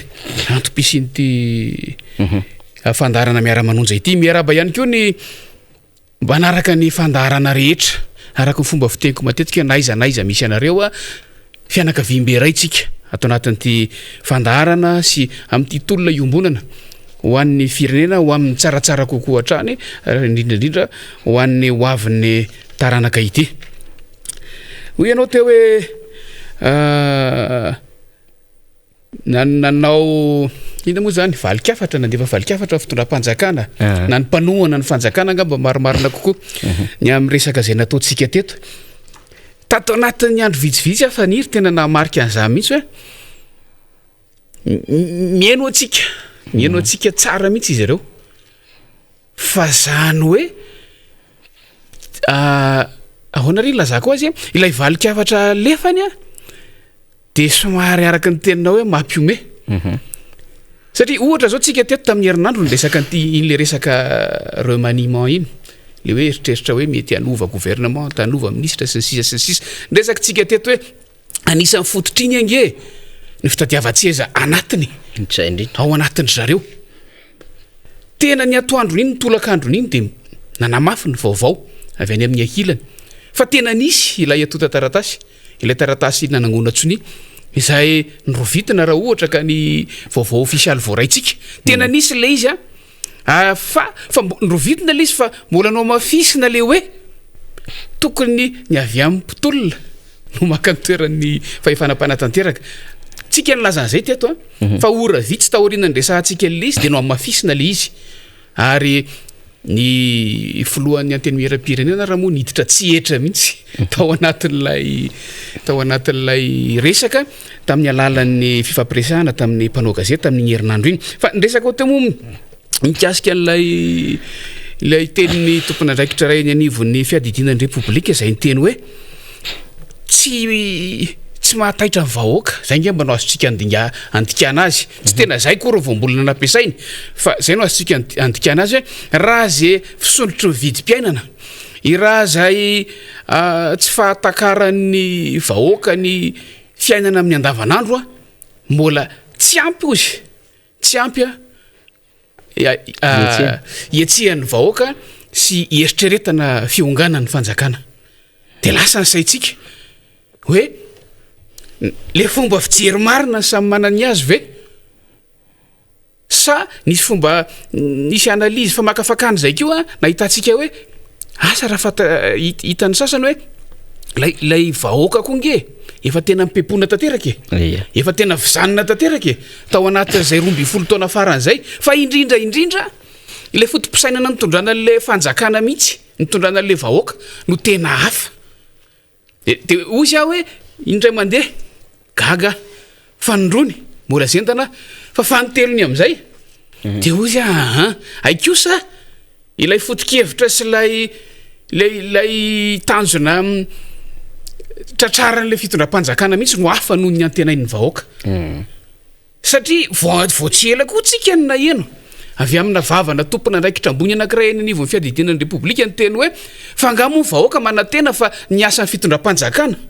no anatsara ny fiainany da diditsika zay faniry tena zay mihitsy ka tompona andraikitra eo anivon'ny tetika asa amin'ny filoham-pirenena rehefa nanontaniany ny olona ny amin'ny hoe fomba fijery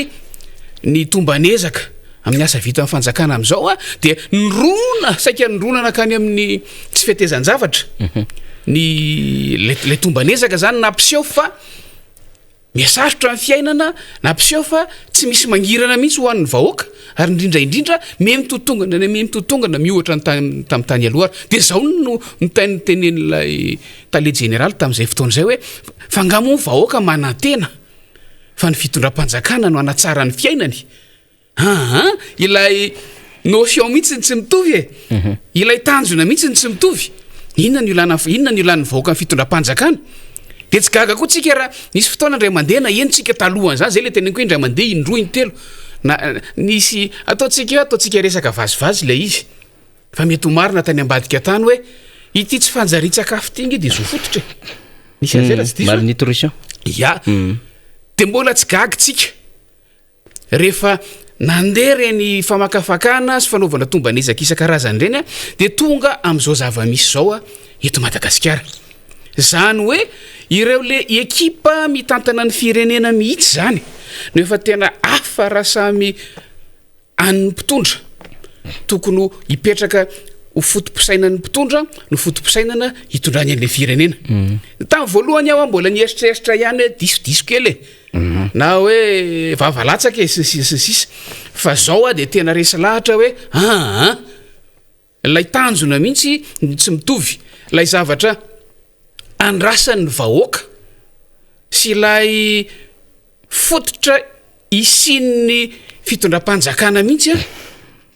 no tsy fantatra mpitondra fanjakana amin'izao fotoan'izao ka tsy miteniteny foana ry zareo amin'ny fomba fijeriny fa tena ny zavatra hainy sy ny zavatra fatany sy ny zavatra eritreretiny no avoakany raha miteny izy hoe ny fahantrana sy ny zava-misy amin'ny fiainana andavanandro tsy fa amin'izao fotoan'izao dia tsy ampy atao ionganan'ny fitondram-panjakana fa mbola nampiany ara hoe efa niainana hatramin'izay zany ozy 40 taona na 50 taona farafakely lanitra foana malagasy tsika zany hoe efa zay am'zany zay ny fahazarana zay no idéaliny fiainan'ny malagasy efa nizarina zay nandritra ny 50 taona ny malagasy ka tsy tokony tsy antsony ny olana raha fomba fijerindreo ao anivo mitantana ny fanjakana amin'izao fotoan'izao ary efa zay mihitsy ny tena 40 taona na 50 taona zay ozy izy niaina tao anatin'ny fahantrana foana ny vahoaka ko nahoana ny hoe ny fahantrana no andeha hoentina ho lasa mety ho antony ampiongana ny fitondram-panjakana fa conjoncturel sy circonstanciel hoy izy mandalo zay ozy izy io zavatra io fa matetika ny tsirarina sy ny fanapaharapahefana sy ny jadona sy ny fanaovana tsinitsinina vahoaka reny olo matetika zany no ampiongana ko inona moa zany nefa vao maika ange zany manampitrotraka an'ilay fahantrany satria ireo zavatra teneny rehetrarehetra reo no miatra amin'izao fotoan'izao reo daholo no iainana sy ampiarany mpitondra fanjakana amin'izao fotoan'izao ary tsy isika eto anatiny tsy mivahoaka malagasy miaina eto Madagasikara ihany ary tsy mivahoaka malagasy rery ihany nefa mahatsapan'izany fa efa zao tontolo zao ary tsy gagitsika ndresaka ianao teo hoe hatrany ivelany rehetrarehetra any marina angefa manana ny fiainana zay any na malagasy na vahiny fa matoa efa tena tonga amin'ireny hetsika eran'izao tontolo izao reny dia efa samy mahatsapa hoe tafa oatra loatra ary hoy aho hoe ilay lafiny ara-toe-karena ilay tsy fanjariana amin'ny lafiny ara-tsosialy ampiny reto tsy rariny sy fanaparam-pahefana sy jadona sy ny sisa reto izay mpitondra fanjakana ihany ny tena an'izany azotsika verina ny feo amin'izany rehefa reo no mitambatra ampy kosa zay tato ato dia niteny foana hoe an'ny vahoaka ny fahefana any vahoaka ny fahefana ny fiverenany fahefana ny vahoaka koa maso mandidy amin'ny fomba akany ny fahefana indray amin'ireo zay nampindraminy azy fahefana nampindraminy io tantara ny ainana eran'izao tontolo izao zany ary tsisy mipetraka eo amin'ny fahefana mandrakizay ka ilay tompo-pahefana mihitsy ve no ataonao tsinitsinina ilay tompo-pahefana mihitsy no anaovanao karazana fampitambazana na fanesona mihitsy tsisy mahataitra azy tsy mahapetsy-bolomaso azy efa karaha mividim-piaina nefa fiainana isan'andro isan'andro zany depute mamyrabelina tena rehefa mandalo tsika rehefa mijery fa inona mihitsy ary zany no atsainy mpitondra fanjakana amin'izao fotoana izao dia tsy azontsika mihitsy hoe inona le tanjona ary tsy mitovy amin'ny tanjona andrasan'ny vahoaka hoy no tanjona eritreretiny fitondram-panjakana dia miverina amin'ilay resaka manara-penitra sy tsy manara-penitra tsika ndresahantsika teto eny tamin'ny herinandro ary tsy isika moa no tena nipoiran'le izy fa ny transparency international zay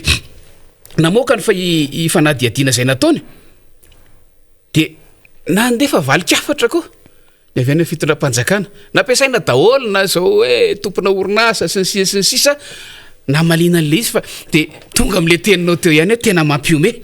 satria miaino rehefa miaino tsara tsika de mahita takininona ny famaritana ny atao hoe manara-penitra zay lazainy zareo izy ihany no miteny manara-penitra satria manara-penitra ho satria misy biblioteka manara-penitra satria misy kantinina manara-penitra satria misy kianja filalaovam-baolina ary manara-penitra satria misy salle de classe anankisivy zay no atao hoe manara-penitra fa ilay fomba fiasa ilay kalitaon'ny asa zay indrindra manko ilay fotopisyn'ilay fototra fisasa tsisy resaka ary miverina am'le hoe endrika ivelany fotsiny zava-dehibe voapirofo daholo fa ny razafi-manatany ny zahatra resantsika ary vo mainka amafisiny ny mpanohana ny fitondram-panjakana am'izao fotoana zao fa ny tena nanaitra tao anatin'le izy de le hoe iny ingehono tsy mila mandalo marché public tsy anambaro-panjakana satria hono fanomezana manokana avy amin'ny vola ny filohan'ny republika za mihitsika miaino voalazany zany hoe satria fanomezana manokana avy amin'ny filohan'ny republika zay indray iny pepera manara-penitra iny tsy mila mandalo tsy anambaro-panjakana satria vola manokana avy any aposiny niezaka namerina ny aino an'le izy fa tena gaga fa ay ve zao vao tena tanteraka le hoe mifangaro ny fitantanana ny firenena sy ny fitantanana ny any aposy nisy fotoantsika nahita hoe tany amin'ny faritra tany nanome ambulance ny filoha-pirenena de avy amin'ny anaran'ny filoha-pirenena manokana mihitsy le izy de mipetraka amin'ny fanontaniana hoe fa ahoana no asahina manao an'izao kanefa amin'ny anaran'ny fitondram-panjakana no anolorana azy de mivaly teny avy any amin'ny vahoaka tamin'ireny fotoana ireny de zao samy matsiaro tsika hoe misaotra ny filoha-pirenena ny vahoaka fa raha tsy nisy ny filoha-pirenena raha niandra fitondram-panjakana fotsiny teo ny vahoaka de tsy nisy nininina asa ahoana fandinikitsika zany fehezanteny zany fa nisy zany nuance nisy zany zay mihitsy le tadiaviny nefa zay fisaorana endriky ny fisaorana nentin'ny vahoaka tamin'iny fanolorana nefa le filoha ihany fitondram-panjakana hoe misaotra ny filoha-pirenena nanolotra an'io fa raha tsy nisy azy raha ny fitondram-panjakana ny nandrasana de tsy nisy ninina azo natenaina teto amin'ity firenena ty de gagitsika fa nira zafi-maratany hoe fa ino ny ty resaka ty ino ny ty endrika fitondram-panjakana ty ary raha tsaroantsika mbola iny le resaka fitaovam-piadina zay nabe resaka fomba natongavany teto Madagasikara sy ny sisiny lasa ohatrany hoe fomba anankiray natao fialana bala ozy ndraiky izy natao fiarova-tena zany le hoe fanomezan'ny filoha-pirenena fa tamin'ireny ange de nilazaina fa fanomezan'ny filoha-pirenena de mbola kandida ary izy tamin'izany fotoana zany ireny fitaovam-piadina hoe mahery vaika ireny tamin'ireny fotoana ireny ka lasa fomba fanao le tato anatin'izay roa taona sy tapan'izay hoe ny zavatra tsy mazava rehetrarehetra de lazaina ve fa fanomezan'ny filoha-pirenena avy any aposiny filoha-pirenena kanefa rehefa mitako ny vahoaka hoe aizany mangarahara am'ilay hoe ny karama filoha-pirenena omen'ny faritra tsirairay avy tsisy mahatafavoaka hatramin'izao zay indrindra tsisy mahatafavoaka satria ilay mangarahara ilay fitantanana tsara takina eo amin'ny fitantanana ny fitondranany firenena de tsy misy am'izao fotoana izao tsy gakitsika raha zany ny zava-misy fangaro tanteraka ary ny mpanohana ny fitondram-panjakana ihany no maneho ny marina zay tsy araka ny tokony ho izy mifanohitra tanteraka amin'ny etika sy ny fomba fiasa amin'ny fitantanan-drahara-pirenena zany ny zava-misy am'izao fotoana izao de mitoy ihany lay valikafatra avy any am'zareo ny amin'ny hoe mamaly an'le hoe mitritra le pepe manara-penitra de gagitsika fa sahan'lay teknisianina tompona andraikitry lay orinasa no miteny hoe anjarany fiadidina ny sekoly no mikojakojo tsy mandaha zany tsika raha miady ho am'izany fa raha zavatra vaovao sy lazaina fa manara-penitra kosa na inona lazainao tsy tokony hitritra ao anatin'ny heritaona na inona toetrandro satria zany lazainy tato hoe tsy nisy fikojakojana ony mila jerena ony toetany sy ny toetrandro sy ny rotsakorana sy ny siza sy ny tany fasika sy ny rivotra masina fa mahateknisianina anao inona ny nataonao zany tokony nisy tamin'ny fotoana nanaovana eny etude sy nanatanterahana ny asa fa voakady tsara angamba faniriny amin'ny hoe tapitra le fotoanan'le garantie dia nanomboka nitritra ilay trano fa tsy misy trano heritaona zany dia mitritra na inona toetrandro raha tena manara-penitra le izy faniry fa ireny valikafatra sy atao hoe fierova tena ireny dia vao maika mandetika vao maika manamafy mizahatra lazaintsika ny amin'ny fomba fiasany ty fitondram-panjakana amin'izao fotoana izao ty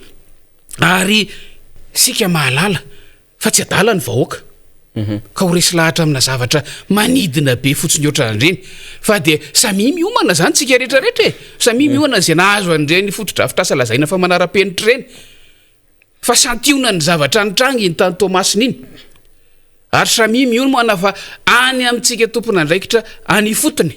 no azerany fitondram-panjakana sy ny teknisianina ndrihitra ny amin'ny tsy fetezan-javatra rehefa miseho marina hoe tsy manara-penitra le izy na hoe reny no atao hoe manara-penitra dia gaga sika faniry tena mahagaga mihitsy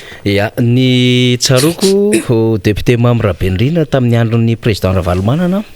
dia rehefa misy le fotodrafitrasa lehibe tahakan'ireny dia midina eny toerana mihitsy Andriamatoa Marika Ravalomanana ary samyny atsairotsika rehefa nanamboatra ny lapany fitsarana eny anosy io tamin'izany fotoanan'izany dia nijery ifoto mihitsy ny président Marika Ravalomanana hoe ndao aloha jerevana zany dia karazany nisy ny réception technique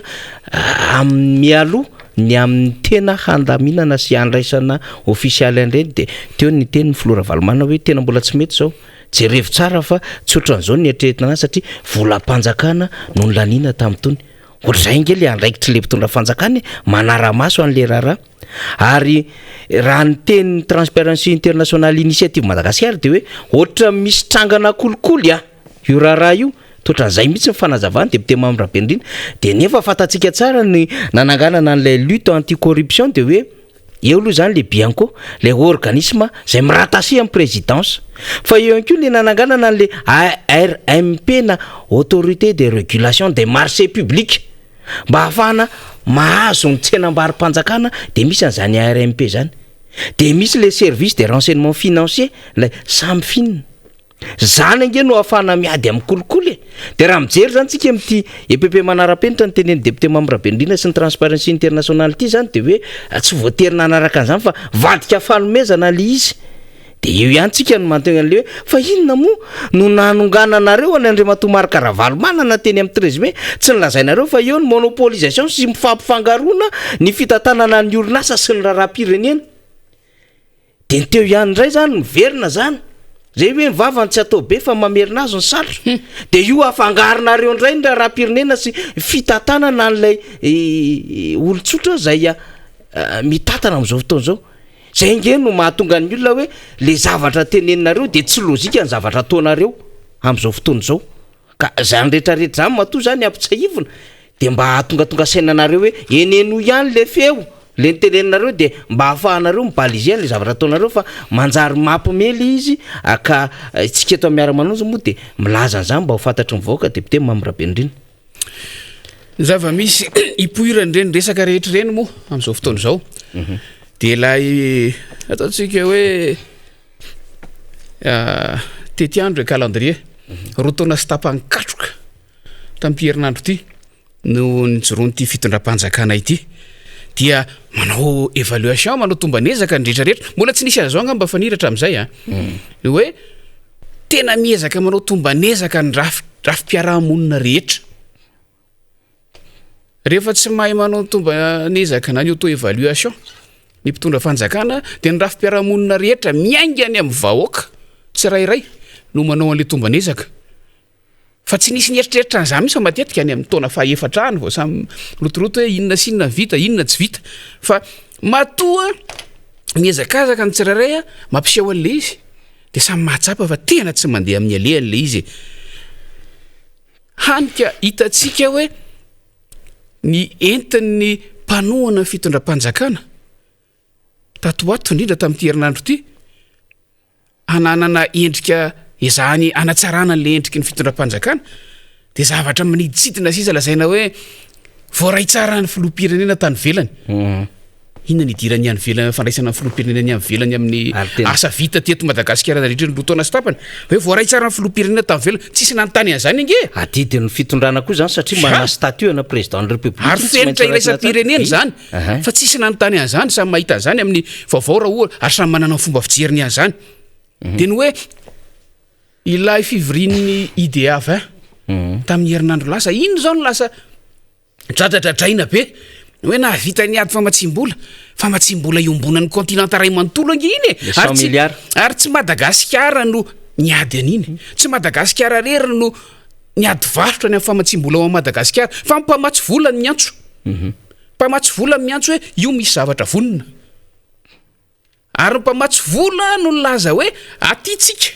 aty Abidjan no metraka ny lahara-pahamehana ho anareo any amin'ny firenenareo tsirairay avy de niezakazaka tsika de miverina avy any tsika de milaza fa nandresy nefa nametraka ny lahara-pahamehana hoentina mampandroso ny firenena aty atantsika raha tsy vita de miezakazaka tsika hoe nahavita nandeha nanao négociation amina famatsim-bola raha mafy be famatsim-bola anankiray fotsiny ho ana zavatra tsy ombonany eto Afrika amina antony tsy hitambarana no tokony aseho fa tamin'ny fotoanandro range ny anisan'ny herin'ny fitondrana tamin'ny fotoana nitondran'ny filoha Ravalomanana ny fiadina ny amin'ny fanafoanana ny trosa izay ny firenena malagasy ihany no anisan'ny navita an'izany tamin'izany vanim-potoana zany no nyrehariana amin'izao fotoana zao a ny fidiran'ny trosa ho azy eo pampana amina milliard de dollars eto Madagasikara zany indray no irehariana rehefa tamin'ny fotoana fampelezakevitra nanao vely rano hoe tsy hiditra amin'izany famatsim-bola amin'ny avy amin'ny mpamatsy vola iraisam-pirenena zany ntsony de gagitsika za moa tsy valapatra amin'iny iresaka iny ntsony fa tena gagitsika hoe fohy fitadidiana sa tena hoe zany atao hoe tsy tapidalakale tapidalakale le fitondram-panjakana ka raha mbola manana roa taona sy tapany ara zay tokony ihany tsinany ity de efa lasa miteniteny foana sisa le mpanohana zay zava-misy fanira zafimanatany fa raha iverina kely amin'ilay etsiky ny malagasy monina ny velantsika nisy tsika ny tany Frantsa misy ny tao La Réunion zay akasitrahantsika eto ny fiombonam-po amin'ny malagasy amin'ny akapobeny ny fahatsapana fa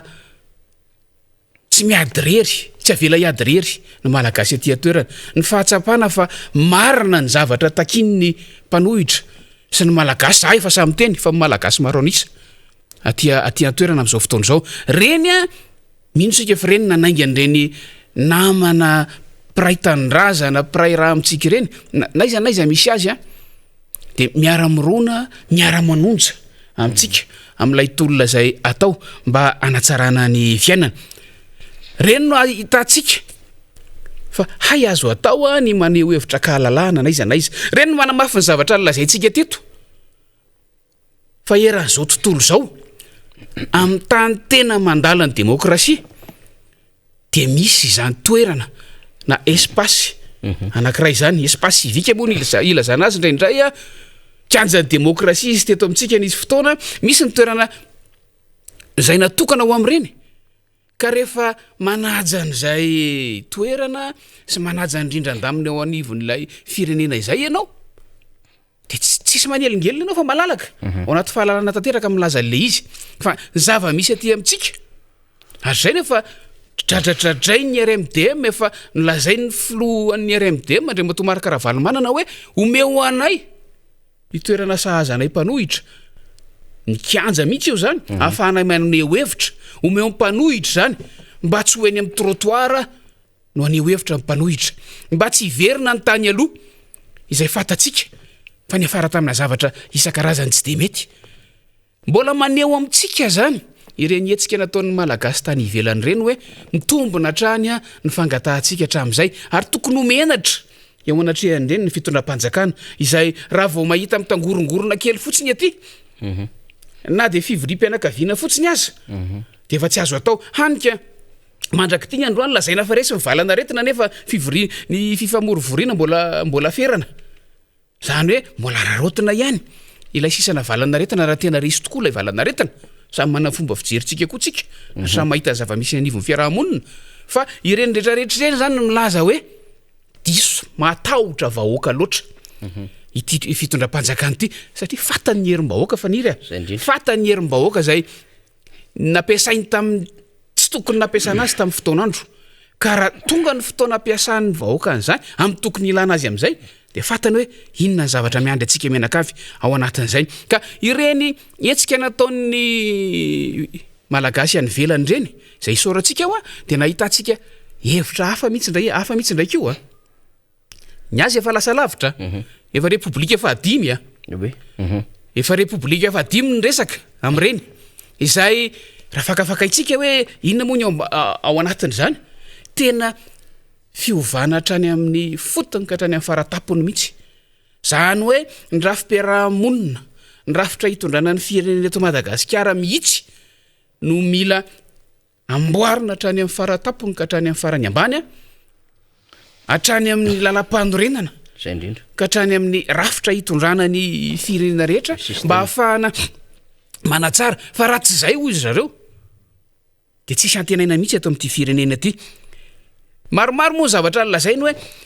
antony hitakinan'izany anisan'izany hoe mandika lalàna ny tsy manao fa tsy fandikan-dalàna ny mpitondra fanjakana jadona sisisa le nitenen'le olona teo isika de tsy anamafy tsy hiditra lalina amin'izay tsony a fa ny tiako aviana hoe efa samy resy lahatra zao tontolo zao ary misy dikany a ireny etsika izay aseho hitan'izao tontolo zao reo rio a na olona 10 na olona 5 na olona 5,000 ilay fanehoan-kevitra ny zava-dehibe eo amin'ny toerana sahazan'izany fantatsika efa nisarina ndendeha tany Tambajotra tany mpitandro filaminana vahiny miaro an'ireo mpaneho hevitra na olona ray azy eo zay ho an'ny fenitra mifeny demokrasia eran'izao tontolo zao ary tokony anatra sy fampianarana ho an'ny mpitondra fanjakana zay na tena tsy mahay na minitsy tia lalan'izany no ny tahotra an'ireo vahoaka reo ka ao anatin'ilay eritreritra hoe fiovana makany amina repoblika vaovao ao a no hitany sanyreo avatsika zay isoratsika rehefa tsy afaka maneo hevitra tsika eto Madagasikara de zareo manao an'izany any ao anatin'izay a ao anatin'ireny a no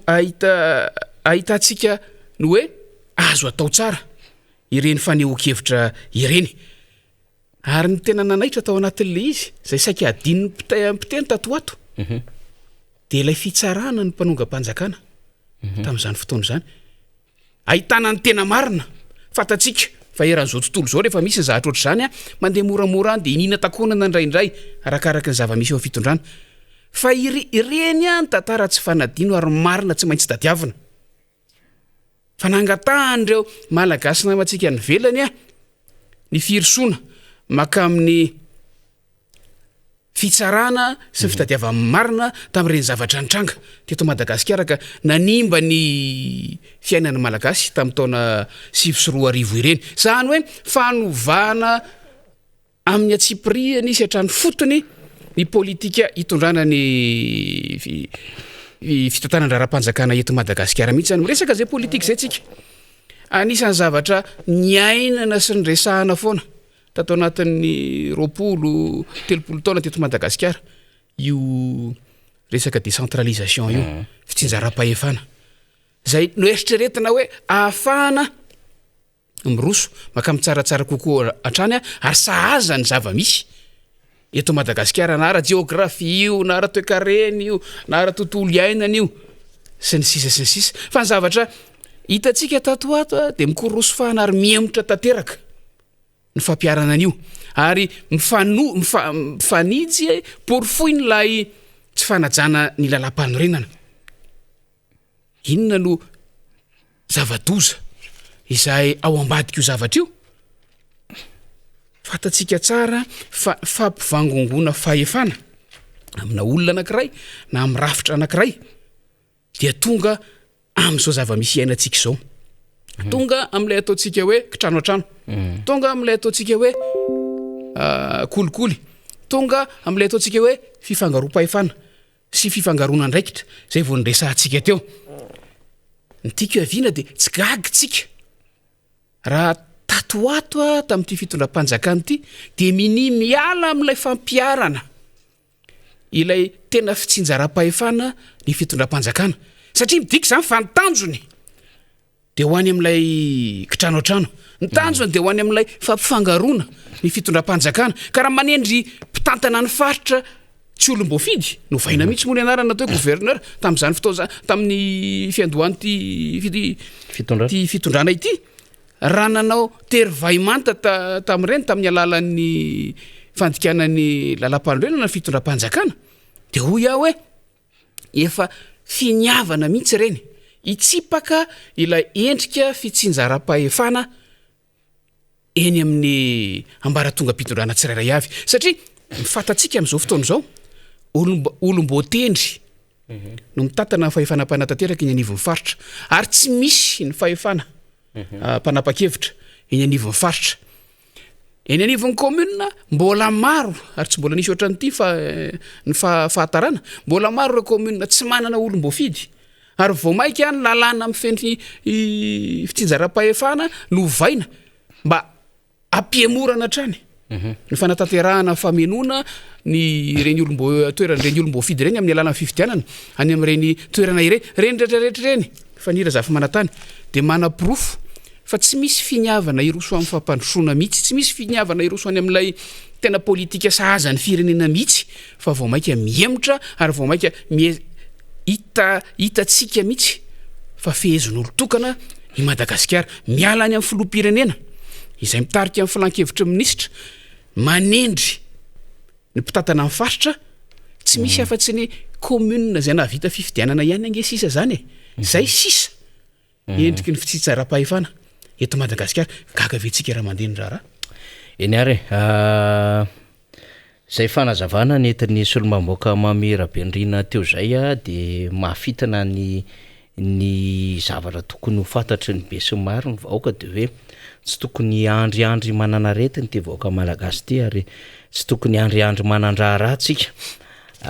raha sokajiny ny anivon'ny fitondram-panjakana hoe tsy mbola mampetsy-bolomaso atsika zany efa nikapoaka atsika mihitsy zany no esoteny hoe tsy mahataitra atsika ka na ohatriny io dia eo ihany tsika fa mety amintsika daholo zay zava-misy rehetra eo ny nametrahana fitondram-panjakana dia mba hanamora ny fiainan'ny vahoaka ary nanomezana azy fahefana zay marafitra republikana azy dia hanamora ny fiainan'ny vahoaka ary ny nametrahana nireo rafitra rehetrarehetra ary misy zay fisaraha-pahefana zay ny mpanantanteraka ny mpanao lalàna ary fitsarana dia mba hanamora ny fiainan'ny vahoaka sy ireo raha metrahana zany reo orinasa mpanjakana rehetrarehetra sy ireo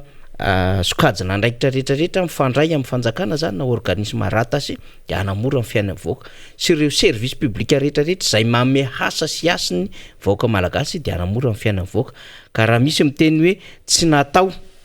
kitsinjon'izany ny fitondram-panjakana dia tsika hoe miteniteny foana zany ary tsy niomana hitondra fanjakana fa le goude pouvoir niomana aka fahefana fotsiny na maiky azy mba hanabe vony teo karenara-posy sy ny isatrano sy isambatan'olona reo miaraka amin'ny fanjakana sy mpiara-misaika amin'izany fitondram-panjakana zany ka zay no adiditsika manaitra sy miteny izany amin'ny 7 sy 14 ny volana izao zany hoe amin'ny farany herinandro tsika ny zoma sabotsy dia andinika ny fiainan'ny firenena hitondra reo mety ho fomba fijerintsika ary hamakafakitsika ny amin'ny ho avy sy ny hoe ahoana ny handaminana sy ny mba ahafahantsika mitsinjo lavitra ny fiainana firenena mba tsy hopotraka zany Madagasikara zany satria efa tena potraka tanteraka izy dia résolution ngezabe no andrasantsika eo anatin'izany angamba alohan'ny tena maranina député Mambrapendrina mba tsara ihany ianao raha mba manana zay mety ho fanentanana mikasika an'ilay 23-24 ho an'ny fiaonam-be nasionaly ny fanoherina eto Madagasikara izay. Zay indrindra efa maro ihany ny voalaza mahakasika an'io amin'ny zoma sy asabotsy amin'ny faran'ny herinandro mafisina nasionaly an'ilay fikonan-doha ary entanina mafisina fanentanana atsika rehetra ny rafitra rehetra misy ny olom-pirenena tsirairay isam-batan'olona zay manana hevitra olazaina fitsoroano vavolombelona avy any amin'ny tsika tsirairay marina fa mbola voasaka an'ilay amehana ara-pahasalamana voalaza teo tsika amin'ny isa fa tsy maintsy hitantsika eo ihany ny fomba afeno ny fisolotenany rafitra tsirairay avy ao anatin'ny fanajana izay amehana ara-pahasalamana izay fa ny tanjotsika dia na dia aferana ary tsika tsy haneho hevitra na dia sakanana ary tsika na dia atao tsindrio falavo ary ny vahoaka malagasy dia amin'io fotoan'io no anehotsika indray mandeha ny feo iombonana ny maro anisa averiko foana maro anisa izay efa tena mitsipozipozy eto Madagasikara izay diso fanantenana ny amin'ny fomba fitantanana ny firenena amin'izao fotoana izao ary ireo izay manantena tsaratsara kokoa hatrany amin'io fotoana io no anehotsika ho hitan'izao tontolo izao amin'ny endrika rehetra mihitsy amin'ny endrika rehetra mihitsy fa misy vahoaka eto Madagasikara ary misy vahoaka vonina iroso maka amin'ny tena tsaratsara kokoa hatrany tsy hanavahana ny toko politika io efa averina tsy hanavahana vovonana ny toko politika io fa rehefa mety ho rafitra na olona ka manana foto-kevitra tsy mitovy na hoe afaka milaza ny tena zava-misy marina eto Madagasikara zay mifanohitra amin'ny reto zava-doza lazay ny mpitondra fanjakany reto dia raisina tanandroa efa nilazainy solomavam-bahoaka namana teo aloha teo moa ny fakana ny hevitra sy ny fisoratana anarana sy ny sisa manaraka ny vaovao sy ny toromarika rehetra ihany tsika hatramin'ny rahapitso hatramin'ny zoma maraina mba hahafahana mahita ny mapita azafady ny toromarika rehetrarehetra ho atsika zay miala any amin'ny faritra raha misy ny olana raha misy ny sakatsakana aza misalasala milaza mampita avy hatrany ny zava-misy fa eo no eo ihany dia ataontsika fantatry zao tontolo zao satria mbola vao miainga avy any amin'ny toerana misy azy ny olona andeha aneho hevitra andeha ikaon-doha momba ny raharam-pirenena ve dia voasakatsakanana zay le resaka teo fa niry hoe matahotra an'ilay vahoaka malagasy mihitsy ve ny fitondram-panjakana amin'izao fotoana zao raha sanatry misy zany dia aza misalasala milaza mandefa ny pirofo avy hatrany makaty fa tonga ny fotoana ry vahoaka malagasy tonga ny fotoana anehoantsika ny tena marina tonga ny fotoana andavatsika ny tsindry azo lena sy ny jadona ary tonga ny fotoana izay iomanantsika amin'ny fitondrana nyity firenena ity maka amin'ny tsaratsara kokoa hatrany ka dia manantena fa ho voasolotena daholo ny rafitra rehetra any fotony ihany amin'io fivoriana zay fikanan-doha be zay eo ataontsika amin'ny faran'ity herinandro ity io eny ary dia izay ihany koa ny antsika mamarana ny Miara Manonja tamin'ity Alarobia fa 1 ny volana Jolay ity 2022 député Miara Manonja isaorana ny mpisehatra tamin'ity anio ity zany dia teo zany ny solombambaoaka ny Madagasikara voafidy tetsy amin'ny distrika Navaradrano dia Jery Randrembolaina ny solombambaoaka ny Madagasikara voafidy tao amin'ny distrika Namparafaravola dia Andriamatora Bekijana ary ny voavy niaraka tamintsika teo dia ny solombambaoaka ny Madagasikara voafidy tetsy amin'ny distrika Ambohidratrimo dia Rabendrina Mamy sady questeur fahatelo ny Assemblée nationale izy niaraka tamintsika teo ny fanjohintsika hatrany ty Miara Manonja ity dia hisaorana antsika marobe maneran-tany izany ary mbola hanaovana fisaorana meloa amin'izay mety mbola fanjohitsika an'izany tsy tapaka satria dia marobe isika any ami'setra rehetrarehetra zay misy atsika any ary dia mandray ho zany ho zava-dehibe mihitsy isika ary dia raisinay ho zava-dehibe ihany koa ny fandraisantsika sy ny fiainotsika ny zava-boalaza ny zavatra ambara satria fifampizarana fahalalana fifampitaham-baovao fampahafantarana ny zava-misy ary fitondrana reo etaetantsika samihafa zay no fotokevi-dehibe zay iombonantsika ato anatin'izany miara manonja izany mamy fotoana indray tokolasy tokovavy ho an'ny rahapitso ary isorana reo teknisiana atao ambadiky ny sary sy ny feo ho an'ny rahapitso indray dia solombavamboakafa indray ny ary sehatra amintsika ao anatin'ny fanadiadiana sy ny vaovao maro samihafa mandra-piona tompoko mandra-piresaka